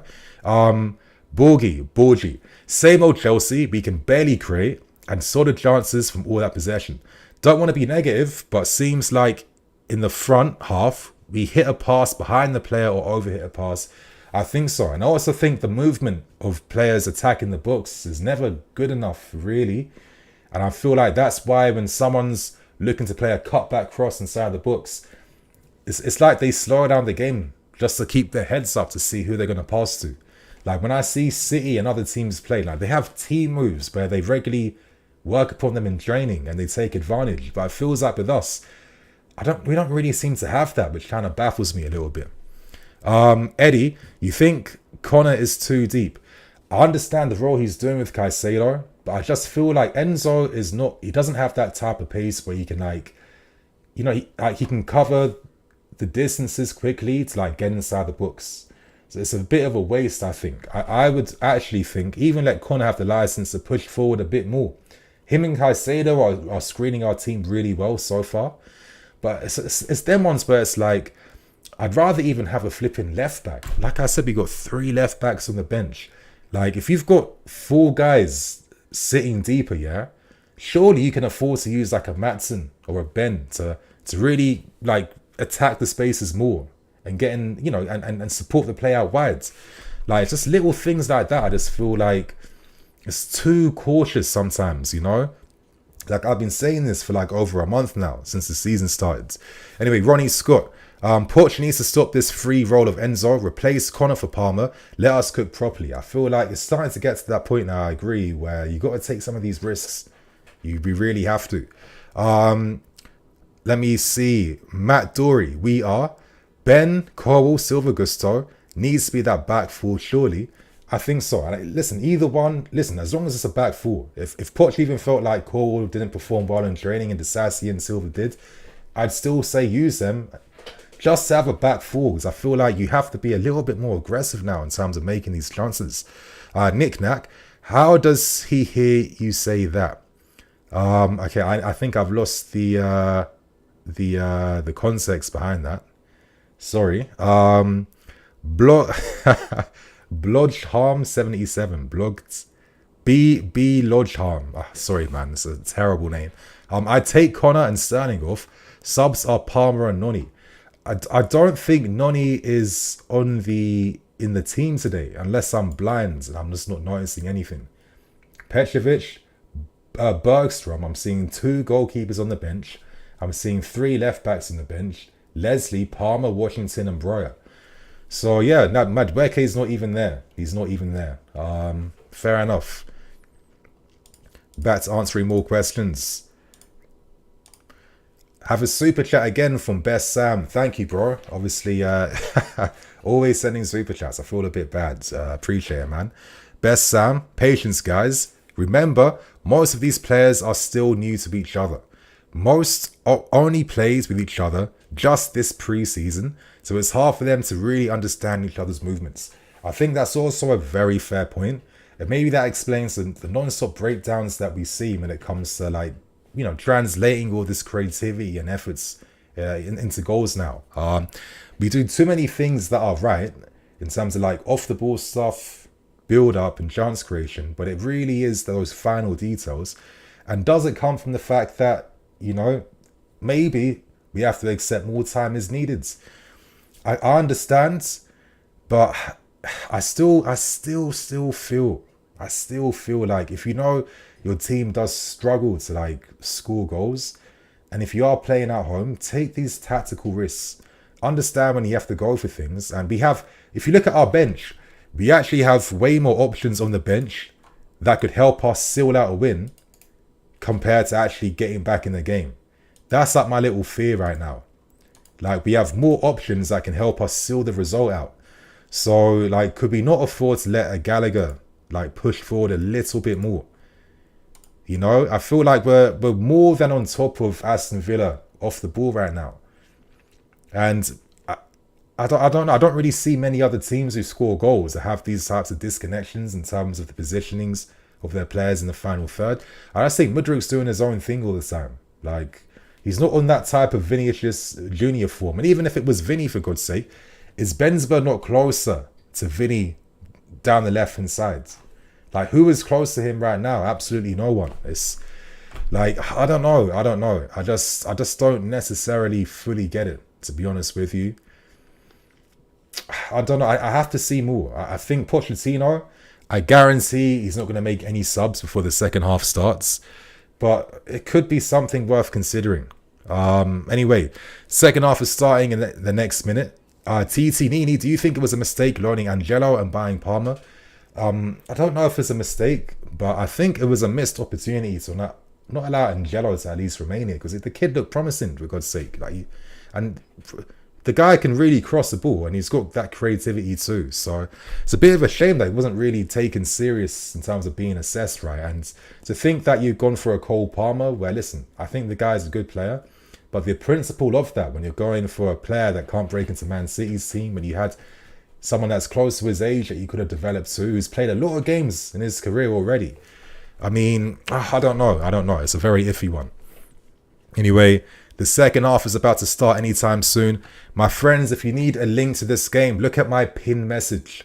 You'll find a link straight to this game. Take advantage of that, yeah. Definitely take advantage of that.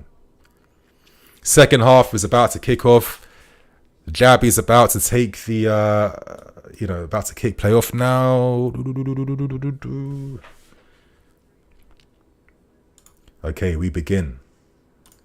It begins. Can we finally win a game of football? Because it's getting really frustrating now, honestly. It's getting a bit ridiculous. Are you serious already? Gusto, that's another sloppy little back pass. Not back pass, but another sloppy dispossession then. Anyway, Mudryk finds Connor. Okay, Connor could have released that to Caicedo, but again, quickly finds Mudryk. Good play from, was that Sanchez or Silva? Played the first combo between, or the second combo between Mudryk and Jackson. He finds Enzo out by himself. Where is anyone close to him? Absolutely no one. Where's Sterling? Sterling's inside the books. Okay.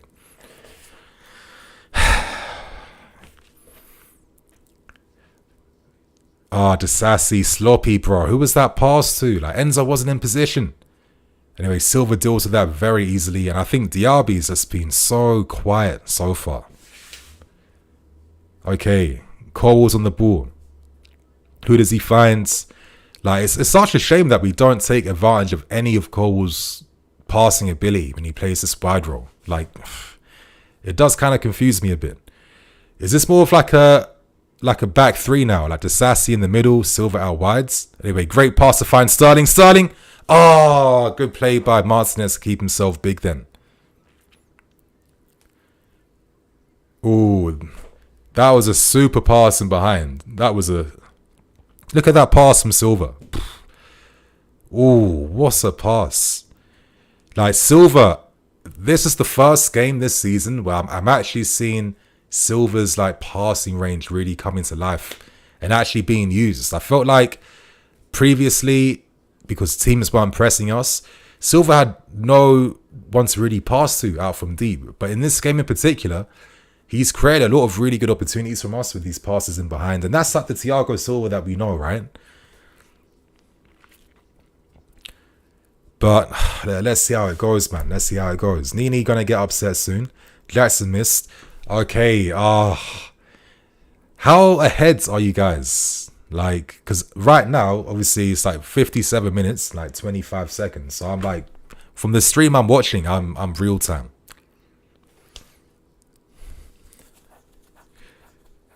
So I know I'm about to expect a miss, it seems. Cole's pass intercepted. Caicedo mops it up though. Quickly, good play between him. Ends over the top. Okay. You know what? That's frustrating, but that was nice play. And that's one of the few rare times where Connor, Caicedo and Enzo all combined together. Like what they did against Luton Town. See, is it me or does it seem like Connor now has been told to like push forward more? It does seem like, are we going more for like a 3 at the back to allow like one of the midfield players to push forward? Because I wasn't seeing Connor in these positions in the first half. I think offside again by Nico. I think it was a hard opportunity though. I think he was kind of stretching for that to begin with. But it's looking a little bit more promising at least. But yeah, I mean, are you noticing that detail? Is Connor being told to like get forward a bit more? Played Silva. Good pass again to Raheem. Raheem. Yes, that's our free kick. Like, we're looking a lot more aggressive now this second half. You're watching live on BN Sports. I'm watching on Peacock. I found some stream on that the site I told you guys about. Jackson is not a good finisher. Yep. But I mean, Jackson's not... I mean, only Erling Haaland's really going to score from a moment like that, to be fair. So I'm not going to, like, stick it on Jackson for that. I'm 1 minute slower. Yeah, I mean, it's the stream I'm watching. Like, I don't want to take the risk and find another stream. I'm just not going to do that now. Anyway, Enzo with the set piece. I'm seeing guys at the far post. Am I going to see good delivery now from Enzo? He plays it short to Raheem instead. Raheem... Clip pass, tries to go to the back post. The Sassy gets confused and it's just a massive waste. Like why not just take the actual free kick, man?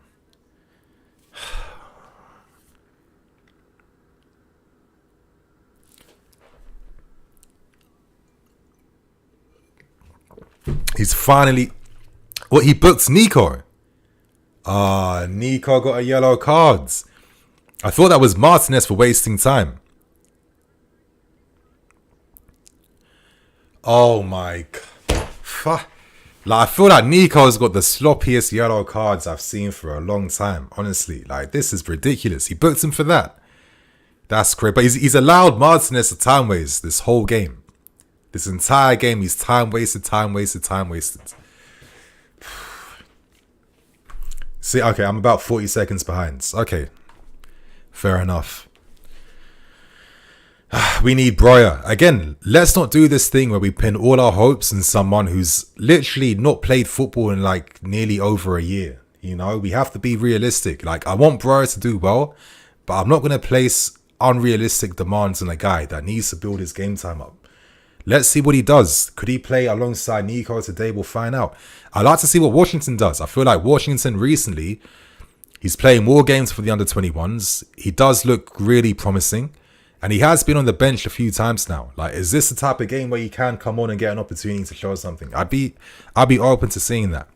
But I think so far, second half start has not been terrible. I'm seeing a few small positives. I'm seeing some nice passes from Silva to find Sterling. It's about just building up that momentum now, to be fair. Oh, okay, corner time.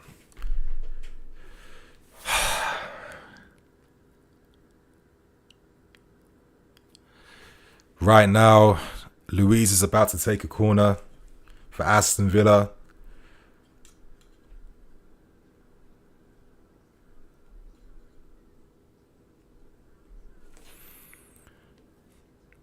Back post, Sanchez all day. Yes, Sanchez. Sanchez, quick release. Oh,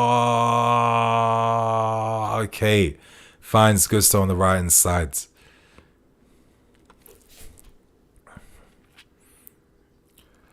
Telling who, okay. Yeah, he was onside. He was onside. He was onside. He was onside. He was onside. Oh.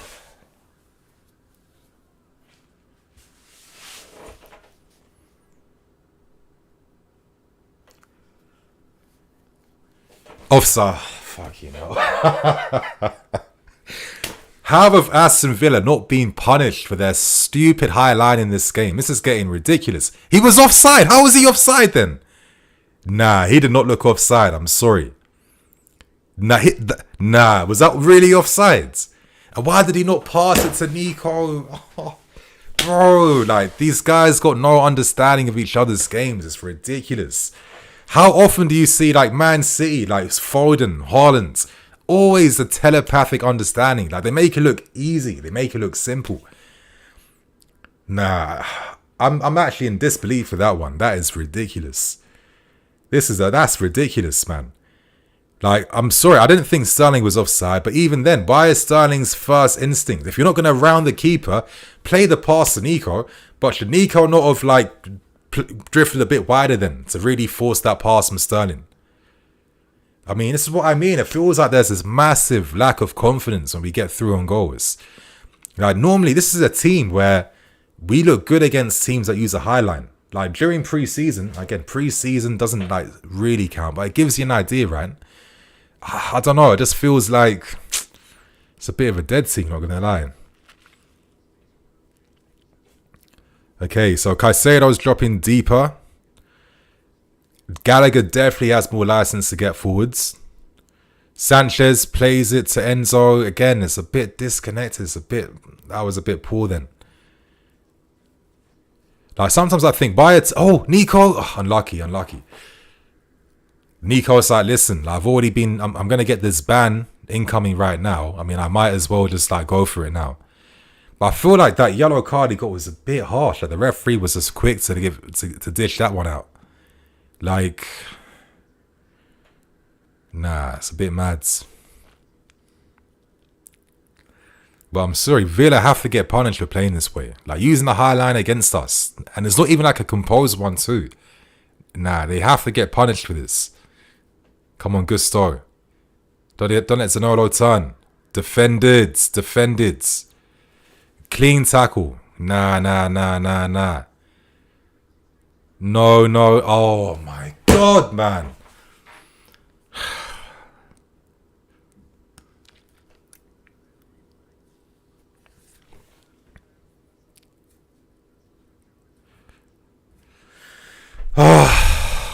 Flipping hell.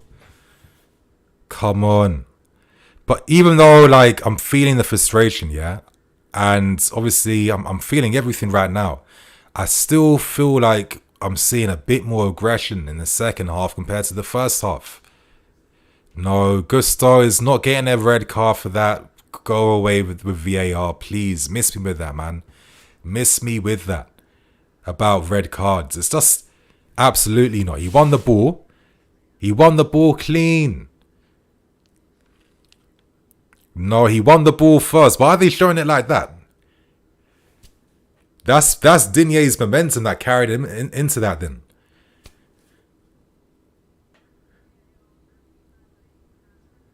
Exactly. Goods. There is some common sense at least then. Oh, no, he's going to watch the thing now. I'm sorry, you guys. Does that look like a red card tackle for me from Gusto? Please. Is that really a red card? Come on. Like, that didn't seem like a red card to me. But if he's going to see that, of course it's going to look like a flipping red card, isn't it? Where's the replay? He wins the ball first. Oh, come on. That's a harsh red card. He won the ball first. That's just like contact. That's just contact, no? Like he won the ball first. Oh my God, he's going to do it, isn't he? Maybe I'm just completely wrong, but I'm sorry. He gets the ball, and then it's just the momentum. The contact's made afterwards. It's not like he went through Digne to win the ball. If he went through Digne to win the ball, I'd understand. But nah, he got the ball first. Please, ref. Nah, he's going to give a red card, isn't he? Prick. Nah. Oh my God, no. Oh, this season already, bro. This season already. Oh my God. Are you serious, man? Fuck. My lords. Oh, that is nonsense, man. That is stupid. Fucking hell. Our right back's gone. Is that straight red too? Is that for how many games now? Oh. This season needs to... Like, this start of this season is an absolute nightmare, honestly. What am I? I'm in disbelief, bro. Honestly. I'm in disbelief. Oh, now left back comes on now, yeah? Oh, my God. This is crazy. What? Nah, that didn't seem like a red to me. That was a yellow. Like, this is a league where how often do guys get yellow cards for that same challenge? I feel like maybe that little incident before when Digne was leaking a little bit from Sterling, is that playing on the referee's mind? But... oh, nah. I don't know how to feel about this. What are you guys saying? Not a red card? That's ridiculous. Yeah, VAR even assessing it. No peace for us. Yeah, how is that a flipping reds? So you guys feel the same way. How the hell was that a red card? He won the ball, can't do anything with the follow through. I know, that's... what about the part that Digne's playing with his momentum? Going in for that as well too. Oh my lord. Why the hell isn't Chilwell starting, coming on as a sub? Should have been a yellow. Yeah, it seemed like a yellow card straight. Exactly. And he took off... Nah, he took off Mudryk. Nah, he didn't take off Mudryk, did he? Because that would just be beyond stupid if he... Nah, he didn't. He didn't. He definitely didn't do that. Oh my God. I don't know what to say, honestly. No! My God.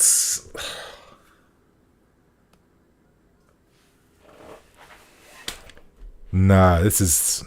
I'm actually lost for words. I'm honestly lost for words. I need to just process what I've just seen, because it still feels surreal that I just saw Gusto get a red card for that.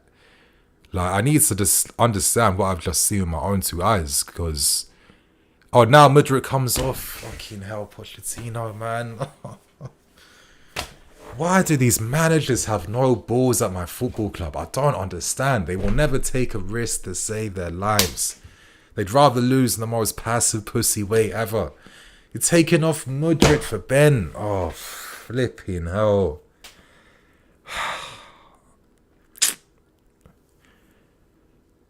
Bro, Pochettino, man, I don't want to start saying that you sold me dreams, but I was not expecting this type of management.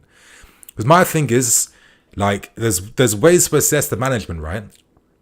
All these managers we hire, they love doing all the theoretical stuff. They love doing everything in the lab, preparing the team. But when it comes to the in-game management decisions, you know, we'd never see it. I didn't see it from Tuchel. I rarely saw it from Lampard. I didn't see it from Potter. I'm not seeing it from no one. Is this screaming I want to try and win this game? Or is this screaming I want to kind of keep the result and stay in the lead?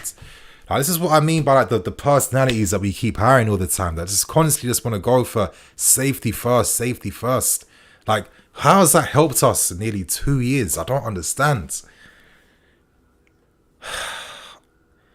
Like, already we was lacking that attacking threat in the first half, and now you've taken off Mudryk to bring on Ben. Fucking hell, man. It's just like this non-stop, these management decisions in game. Now look how confident Villa feel, like pushing men forwards, guys inside the box. Like, I'm not feeling confident now, honestly.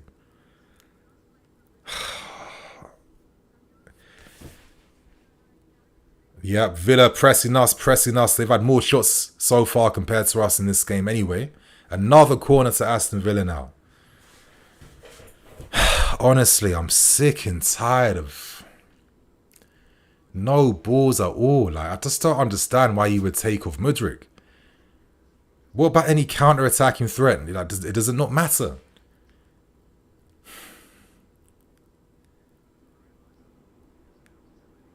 Look, Dinier's completely fine now, isn't he? He did his job. He milked the situation. Of course he milked it. Enzo doing Stoke City football with these long balls over the top to no one. Jackson by himself. Oh. Poch thinks coaching is about wearing fashion suits with bangles. He thinks he's bigger than he truly is. Connor should have been off. Caicedo should run the midfield. I just feel like I'm just taking I mean, listen, I get it.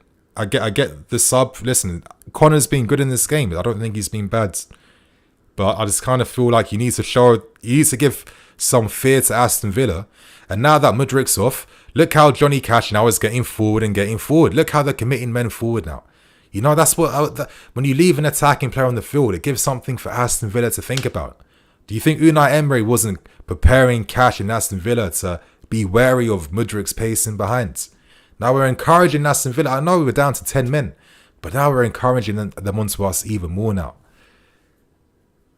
Who's the passing option? He plays it back to Sanchez. Like, I'm sorry, like, even if Nkunku's playing, does it really make... They can't make that much of a massive difference. So anyway, ball over the top from Caicedo to find Nico Jackson. Come on, Nico! Oh, the upper body wasn't there. Konza, like, it's been 3 occasions he's won that battle against Nico Jackson 1v1. Fuck me, bro. Inexperienced team with rookie mistakes. Take Jackson off for Washington. I mean, I just want to see my attack have some guys to combine with, to be fair. Oh my God. Villa weren't creating nothing like this the whole game. Now look. Look how deep we are right now. Who's the outlet? Just Sterling and Nico to make one run in behind. Is that what we're relying upon?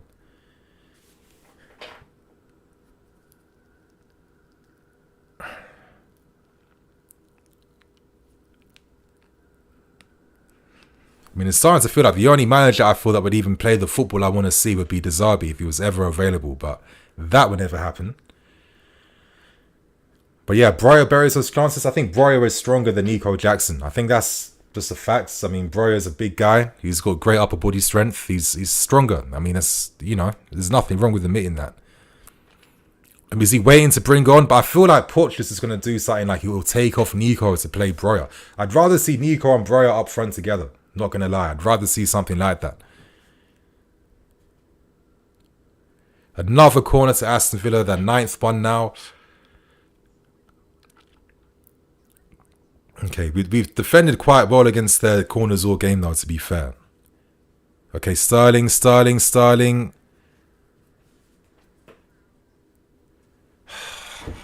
Wow, this game's going to be tense.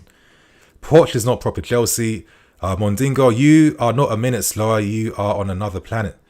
I mean, it's the stream I'm watching, 65th minute, 24 seconds. It's how I started watching this stream. Like, I guess we have different speeds. There's nothing I can do about that.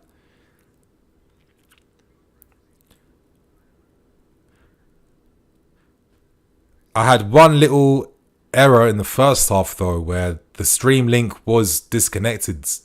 Maybe that's why I'm behind by like 45 seconds. I don't know.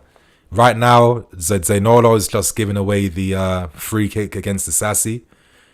But I feel like looking at the chat's a bit dangerous right now in case something happens that I'm not ready for.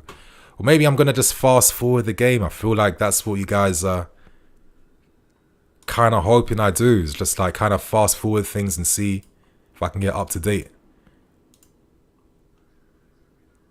I mean, it's made no difference.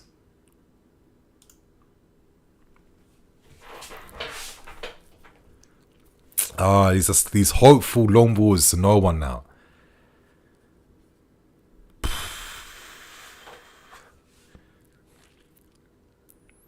McGinn receives, plays it wide now. Digne's getting really forward all of a sudden. I think we're just playing to defend and counter-attack is what it kind of seems like right now. We aren't looking to play football and win this game. I think we're looking to play for moments now is what it seems like. We see subs coming on. Leslie and Cole Palmer are coming on right now. So who's coming off then? Imagine he takes off like Enzo Fernandez and Raheem Sterling. Like I don't think it even surprised me at this point, to be fair with you. Nico Jackson comes off. Okay, so no goal scoring threat is on the field at all now, other than Raheem Sterling. I mean, Nico's not going to be in the next game. Why not let him finish the whole game even, for God's sake? Cole Palmer comes on. Okay. And Enzo comes off for Leslie.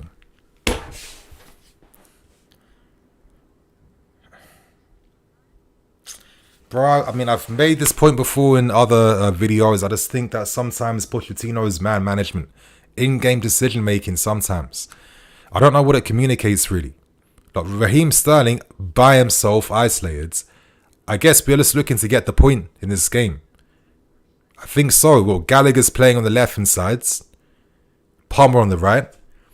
Mo Fly Nigerian 17. Can't wait for October now. No one's saving us now. It's starting to feel like that, bro.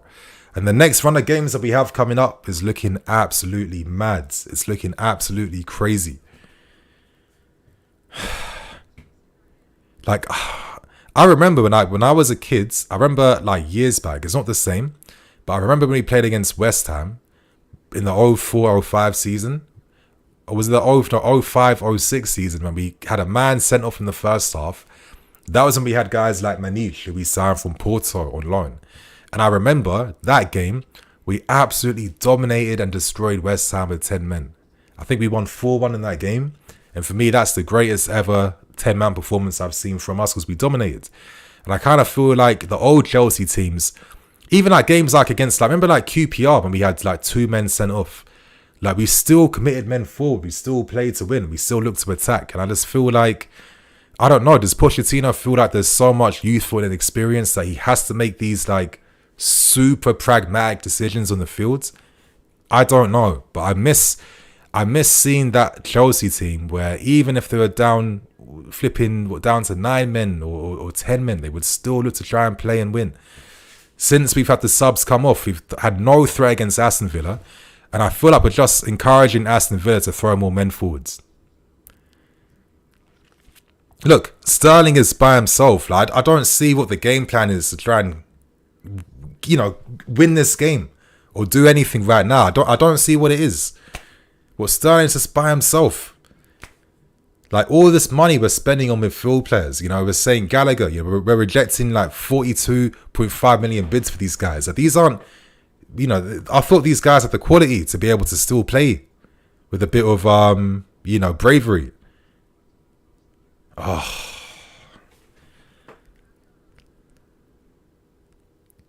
Corwell, back header.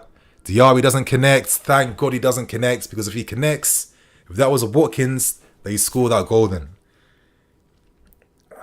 It's just inviting so much pressure, so much unnecessary pressure. I don't get it.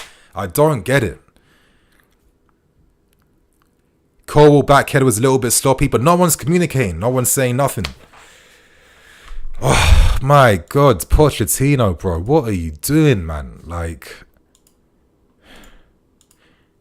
and listen, I'm still one of those guys that feels like we need patience. I still believe that we do, yeah. But it's just like, I don't want to see it like this. Anyway, Palmer's about to take the throw-in. Again, my stream link kind of cut off then. I've just refreshed. It's the 71st minute, 13 seconds right now. Okay, Vladimir Dejela, bring back Diego Costa. Honestly, I feel like looking back, we definitely take some of these guys and these teams for granted, you know? Like, I look back and I guess I was so used to us winning that I could start to criticize how we won games, you know? Again, makes you think how you should really appreciate wins going forwards. Anyway, Cole, ball over the top, finds Ben, who's inside the box. No one's really attacking to get in front of the Aston Villa defence. That same moment we've made all game, and no one's gotten the end of one single cross. See, Ben makes those good runs. But look, slow to react. No one's busting the gut to get in the box, man. Oh, like, it's so annoying playing this way when no one even takes advantage of it. Mo Flygerian, Ange would have been better for us. We were against it. I guess this is what I mean. I think we're in a time right now with managers where it doesn't matter about what your record is or the PR you have. It honestly just comes down to how you play and your approach. I think Pochettino, I'm not going to lie, I think the guy's a great guy. He's a great manager. I know a lot about him from his time at Celtic. And it just kind of feels like, you know, he's given Tottenham a good PR rep, which I don't really like. Colwell, great defending by Colwell. Oh, fucking hell. That's it. 1-0 down. And the game's over because you've encouraged Aston Villa to come onto you. Oh, fuck me. My lords, man. I'm actually done. Oh, I'm sorry. I don't care that this is a young team, Pochettino. You're doing everything wrong, man. You're being too negative. You're giving the game to the opposition. I think I need to see that goal that we conceded again. I thought Colwell had it then with that block, but it seemed to rebound. We get caught up. Shit pass to no one. Silva with another small little mistake, and it's the second time against Nottingham Forest he did the same thing. Colwell's 1v1. He tries to show Watkins wide. And then it's just a great finish then. Just rebounded off him.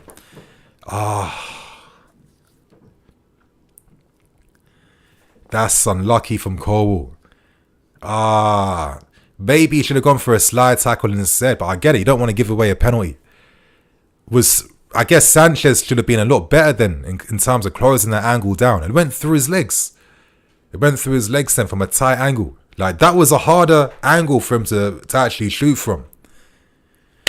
Nah, my guys, I think that's it, man. I think this is the game over now. I'm seeing Leon Bailey coming on. I'm seeing Ramsey coming on. Villa want to get the second goal against us. They want to get the second goal against us. I just feel like the subs he made was the most pussyish subs I've ever seen.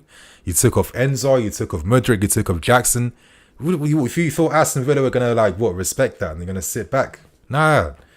Honestly, Poch, I've not seen this guy so far make one sub to turn the game in our favour or nothing since he's signed for us so far. Poch, man, I don't understand what it is about this football club and the pressure it puts on managers. Like, they'll do the maddest stuff outside, but when they come here, they go against their philosophy. They go against their instincts. You know, I get it. Oh, I didn't get the experience I wanted, but embrace what you have, for God's sake. Do Brighton play pussy football when they've got all these kids in their team? No. Anyway, Ben with a great running behind. Come on, Ben! Ben! Oh, great save from flipping Martinez. That's the only move we play for. Like, I'm not going to lie.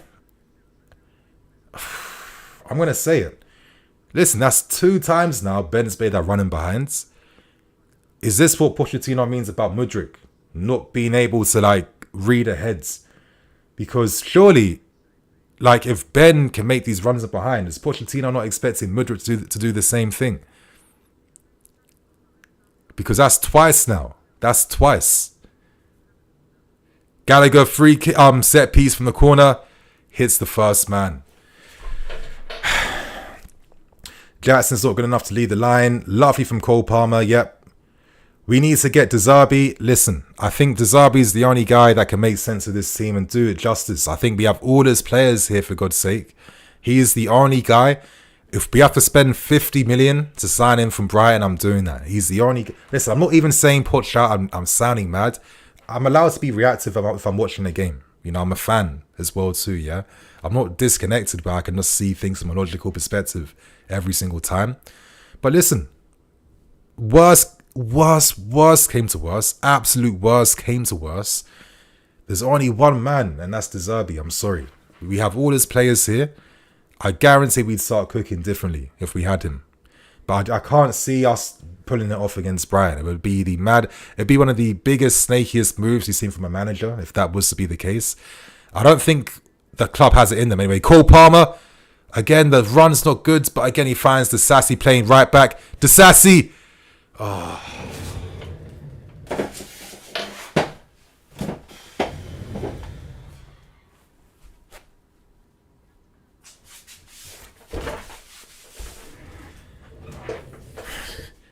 Yeah, Mr. Sinister, I think flipping De Zerbi changes a lot of things. With that pivot, with actual fullbacks, with Mudryk. I mean, Mudryk cooked for him at Shakhtar.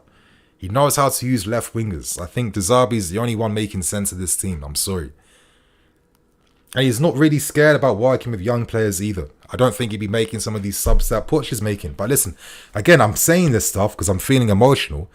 I'm not here to be talking about sack Pochettino. I'm getting tired of the sackings, I'll be honest with you. I'm getting sick and tired of them.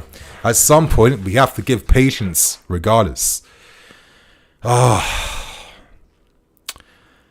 Ben's runs, though. I mean, listen, you've been criticising him at left wing. I've been doing the same thing. It's a shame that I don't see him and Mudryk playing together. I feel like that's the most obvious thing that combines the qualities of both these guys together, you know? Ben can still make that run, and I feel that Mudryk can cut inside more, which he clearly wants to do.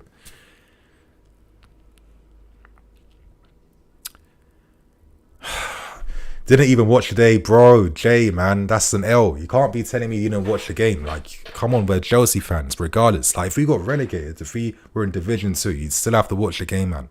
I'm sorry. You have to watch it regardless. Duchesne Davis. We ate trying to win the game and score with defenders. Exactly. Oh, now Casado comes off. Is that Breuer? It's nice to see him on. It's been a long time. Listen, Breuer can do anything he wants. I'm not going to be criticising this kid whatsoever. The fact that after he's been out for a year, he's come back, credit to him, because that's a serious injury to come back from. And I feel like he doesn't need unnecessary pressure from the fan base. He needs a few games just to feel himself and come back. That's it. But I mean, them ones where, I don't know, man. Anyway, Breuer, let's see what he can do in the final few minutes. Offside to Diaby. What? Not offside? Oh, it's over, isn't it? It's over, innit? Fuck, bro. We look like relegation for the Hansi Flick. Can't believe this. Yeah, it's mad. It's mad, you guys. It's mad. Raheem's on the left-hand side and absolutely no one. Like, I didn't even understand the sub of Leslie even coming on, really, to be fair with you. I don't see what utility it's brought to our performance so far. Imagine if you want to be playing these balls over the top, you took off Enzo Fernandez. That's what I don't get. Like, why would you take off Enzo if you're only looking to play over the top now? See what I mean? Look, with 10 men, look how Villa are giving the ball away in their half. Like, we allow them to come on to us for like 20 minutes with the subs that he made. We could have kept playing our game. It's Aston Villa, for God's sake. We can still create the opportunities. And look, now we're even creating some threat now. And it's just like, imagine if we had some of our better players on the field. We took them all off. We took them all off for what? Give me a Thailand 4th Division manager, we might look the same. American owners, awful. Update your scoreboard. Yes, sorry. Thank you. I'm just too much in my feelings right now to even think about that. But let me do that real quick. Another defeat. Nice. I mean, again, another defeat is bad, not only for Poch, but it's also bad for the directors. They sold a lot of players. They literally molded the team in their image that they wanted to, yeah? So it's not exclusively on Pochettino. Because I know from my own things that I've heard behind the scenes, there were certain outgoings that he was a bit surprised by, and he had absolutely no say in. So it's not only on it's not exclusively on Pochettino. Again, I don't want to start getting that far ahead with the negativity. I still feel like patience is needed. 100%, it definitely is needed. But after every game that goes against us, little sneaking suspicions and feelings I have, they start to become a bit more prominent. You know, Cole Palmer holds the ball well. Ben finds Disasi or Leslie. Yes, Leslie played Leslie. Links up with Cole. Cole plays it back to Connor. The first touch couldn't let him take the strike then. Disasi ball over the top. Oh, again, I'm relying on Disasi crosses in the box, man. Keep Poch, but don't have hopes for winning stuff. Poch out, Bowley out. I mean, Bowley out. I don't think we can... like, there's always, like, levels to, like, like our frustration with the team, right? Some of us are just like, Poch out, listen, I can even understand that. But some of you guys are like, owners out, like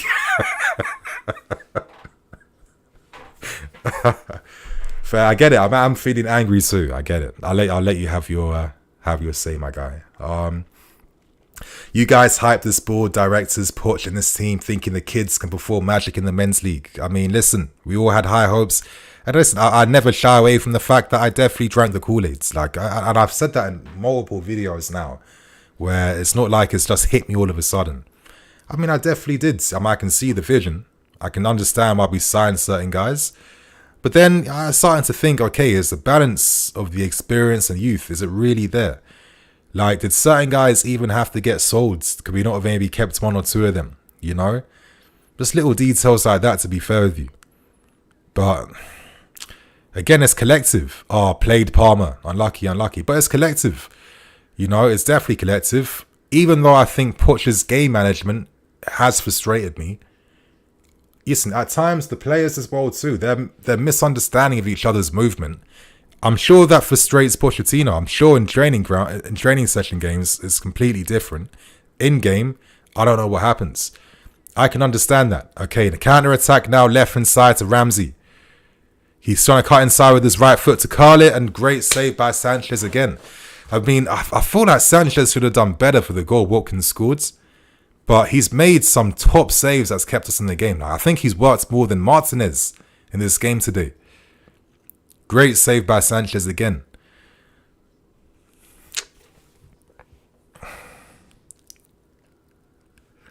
But I just know that, like, if we don't even get an equalizer, I just know the reaction after this game is going to be absolutely mad. It's going to be crazy from the fan base today.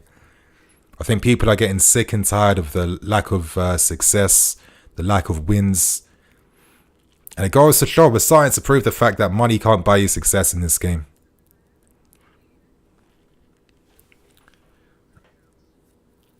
I just feel like, I don't know, man. It's them ones where I feel like there's a lot to say, but at the same time, I'm also tired of just talking about the mess we are all the time. It's getting very depressing, you know. It's getting very boring. Like, I don't, like, you guys know I'm not someone that likes to be negative or anything like that. I like to be level-headed, but okay, Levi Corwell, super pass to find Ben. Again, why are we not having this Donny playing in the middle more often? I don't understand. That's when I criticize Pochettino for little things like that. You know, you're forcing this back forth thing non-stop. It's just not making no sense sometimes. Okay, but closing them down. I mean, very easy for Aston Villa to play through the press.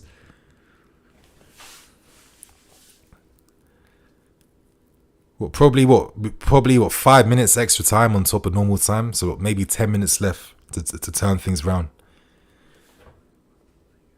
Finds Cash wides. Back to Tielemans. Plays it back to Cash. To Kamara. Great tackle by Leslie. Super tackle. Please, let's get this right. Let's get this right. Oh, fuck, man.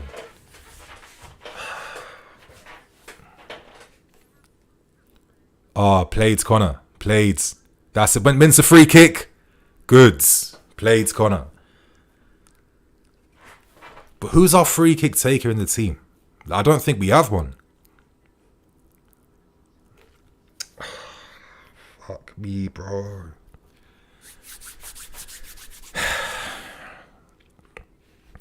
I don't think we have one in this team.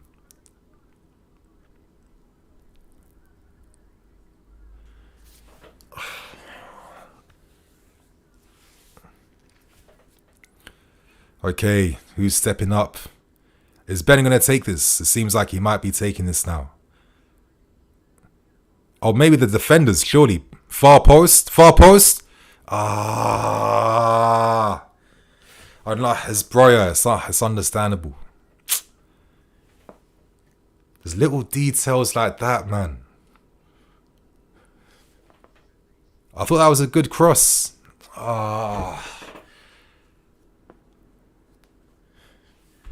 Until Raheem is out, Chelsea will never win. Poch just another clueless coach at the moment.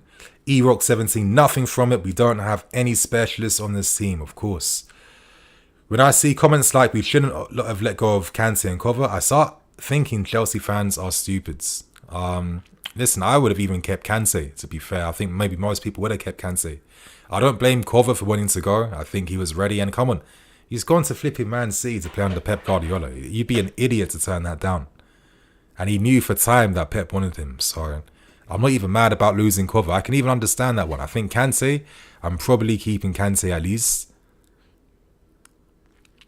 And I'm just thinking that when Lavia and guys come back, I'm not really seeing what upside Lavia is bringing to the team realistically. I mean, he's a great kid, it's great talent. But with how we're playing, he's not going to be bringing the goals. He's not going to be making sense of the nonsense, is he? Yes, Cole Palmer. Come on, plays it back to Levi.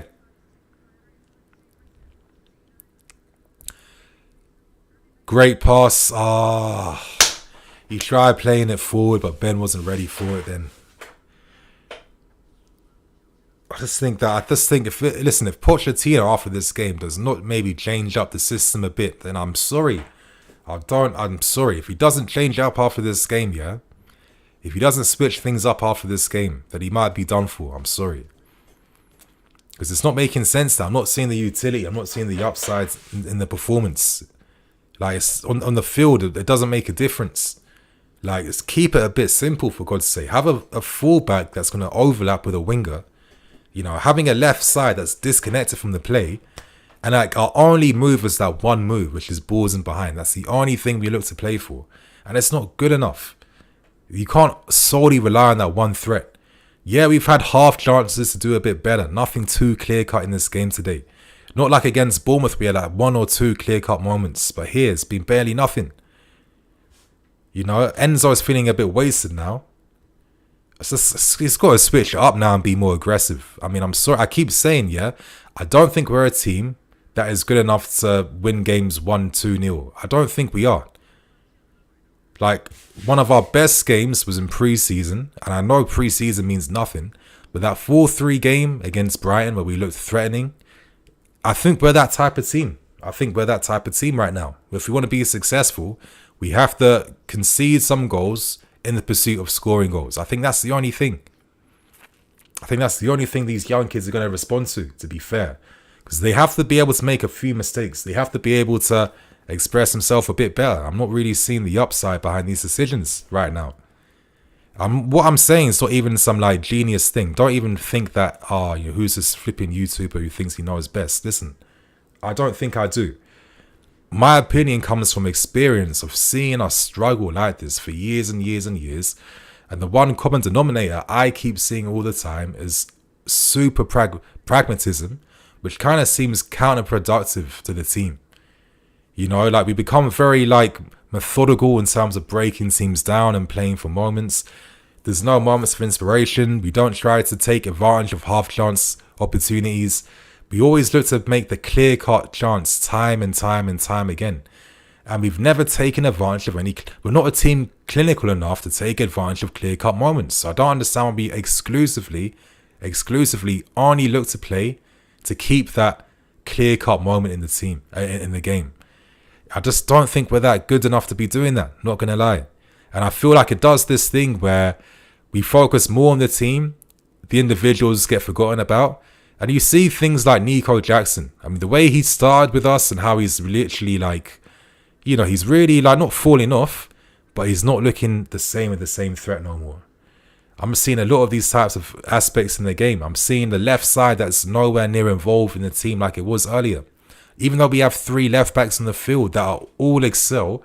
Even, bro, Kukurea makes underlapping runs. At least he was doing that at Brighton. He can offer that. Ian Matson, one of the, you know, championship left back of the season. The guy's progressive carries, what he does in the final third, playing under pressure. You know, I mean, even Ben and his overlapping runs are good. But it's like, you want to just prioritize the safety.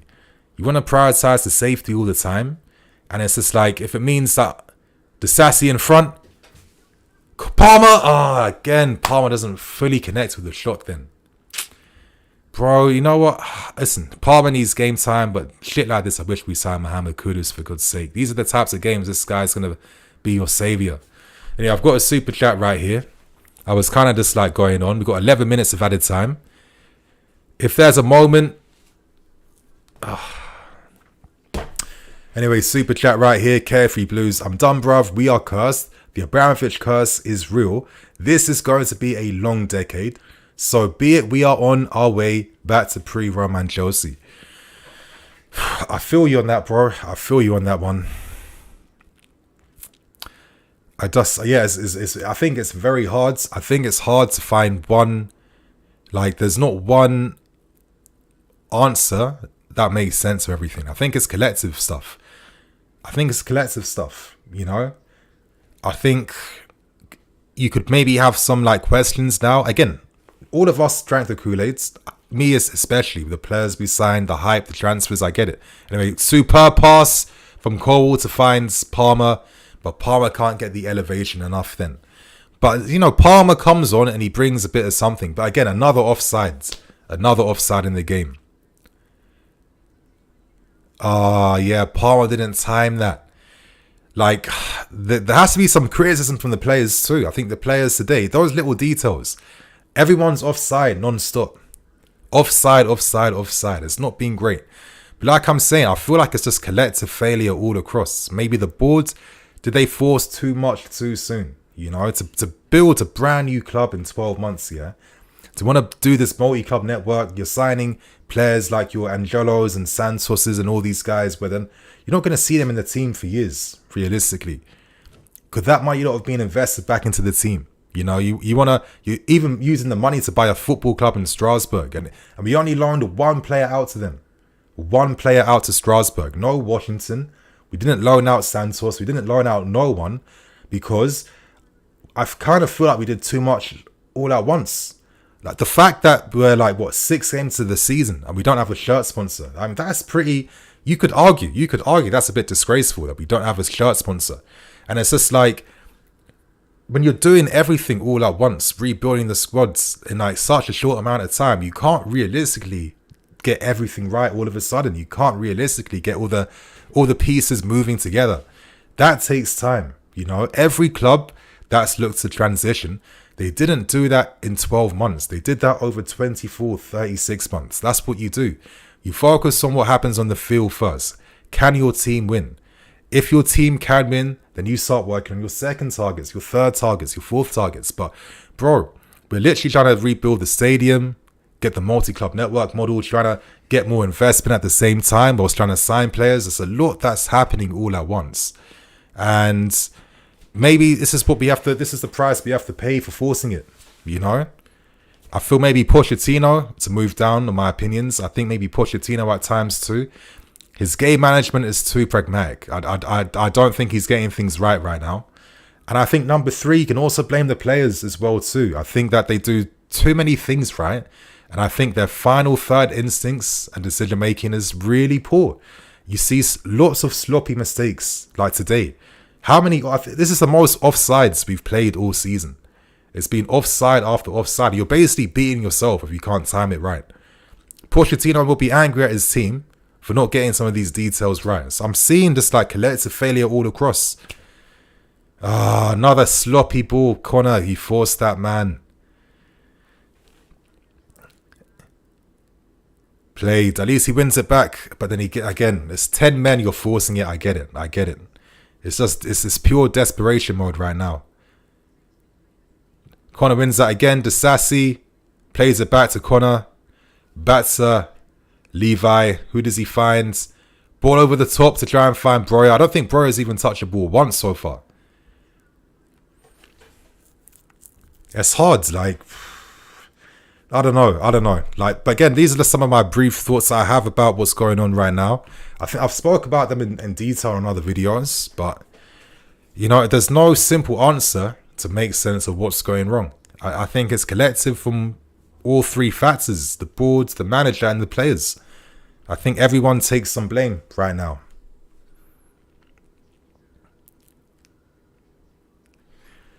And I'm loving the Blues, the way Blues are playing. That explains no sponsorship. That's what I mean. No sponsorship. You know what it was? We thought that we secured the Paramount Plus deal, but then we didn't anticipate the FA would block the deal. And this is what I mean by when you try and force everything so much. Like, I know the business strategy of Clear Lake Consortium, you know, they take distressed assets, they look to try and like bring their management teams in to like quickly level them up to make money. But I've always said this for my whole life here. Sports and business, they're two separate entities. You can't apply business practices to a sport and think you'll get the same results as a business. It doesn't work like that. You know, we've had a lot of unforeseen things we didn't expect that's come to bite us in the ass. Like, for example, not having a kit sponsor at all so far this season. And again, we had that director of business, right? And he got sacked because he was doing some madness with some females in terms of being like a bit of a creep or something, right? Like, we didn't anticipate that the director of business that we originally hired, who was literally there to help us secure sponsorship deals, was going to find himself having a scandal and getting sacked. But this is what I mean when you think that the world is going to work in your favor for everything. When you try and do everything all at once, you become susceptible to life coming to bite you in the ass. And I kind of feel that with a lot of our business this window and how we've moved, not just in terms of signings, but everything, things became a bit more opportunistic compared to there being like a proper clear plan and strategy, in my opinion. And that's like the biggest prevailing thing that I see from rushing everything all at once. Let's be serious. I think with all the players that we signed, and we only started signing players in August, I think Pochettino would have wanted to have all these guys in pre-season, right? He wanted Caicedo in pre-season.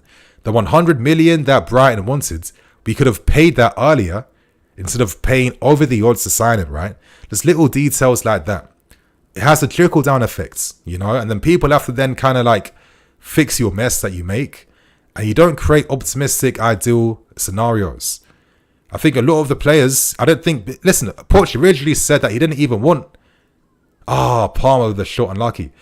When Poch first came, he wasn't even talking about wanting 6 or 7 players. I remember the stories, bro. He was saying 3 to 4 players.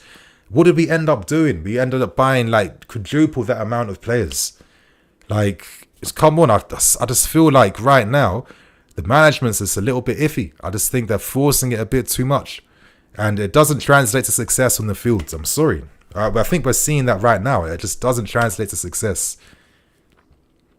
So again, even though I'm frustrated at Pochettino, I'm going to have a degree of sympathy. Yeah?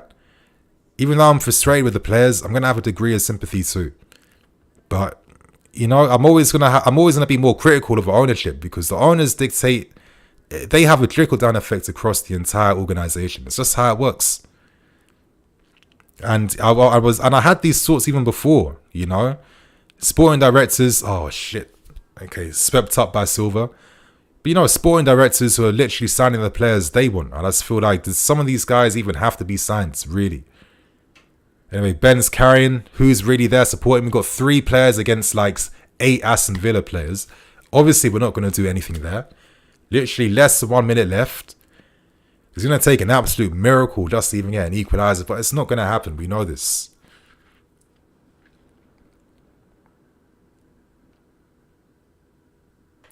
I don't know. Truth is, the team that started last season is far better than this team. I mean, this is what I mean, you know. Part of me, again, am I just being desperate? But part of me I wish we had like a Joao Felix or something. Broya connects with a header but can't get it on target. But it's expected because it's his first game back. I think that's it, man. I think it's over now. And he was offsides. Everyone's offsides. See what I mean? Offsides. Even our half chances are offsides. Yeah, it's over, man. 6 games, I'm already having a heart problem. This team will kill me. Chelsea, I've gone for Madison, Barnes and Tielemans over the summer. All have Prem experience and being brought for fairly cheap. Yeah, I think that's it.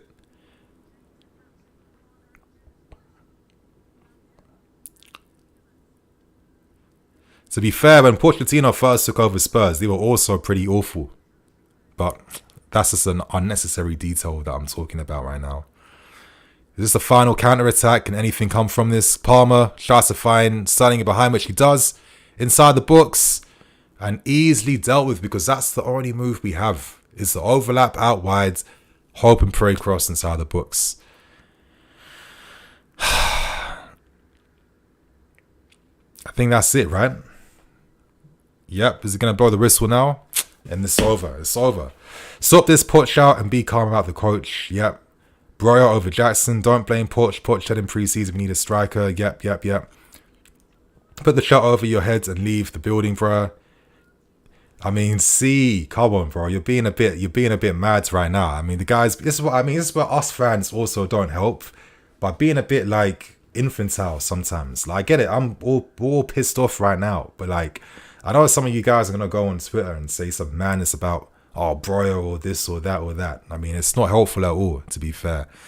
I mean, I'm just not even really liking the whole negativity which all these poor results are bringing right now. It's not a very like good environment for the club.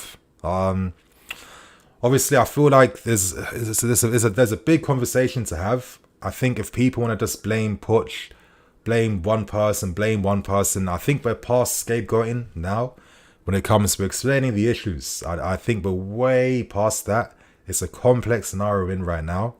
Even the answers I have, I don't even think they're like the conclusive, like best answers. It's only my opinion based on what I'm seeing and based on the issues that I'm seeing right now. You know, it's easy to say our strikers got no IQ, but I look at other teams play. I see how other teams use their strikers. I saw what Nico Jackson was doing at Villarreal, for God's sake. You know what I mean? He didn't score those goals by accident.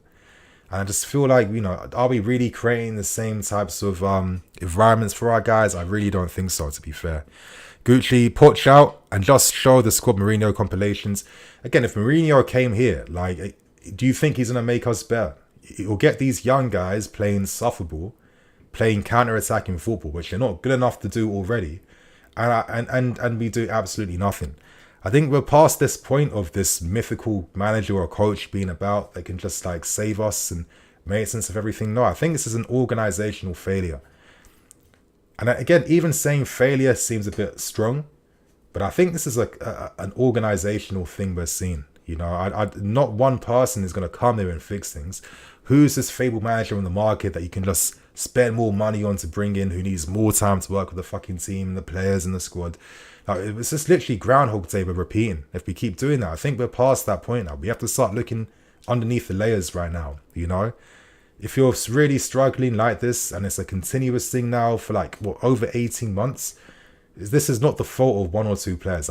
Listen, all the players that people didn't like, not even at the club anymore, are you seeing any upside in the performances and our results? You're not seeing that.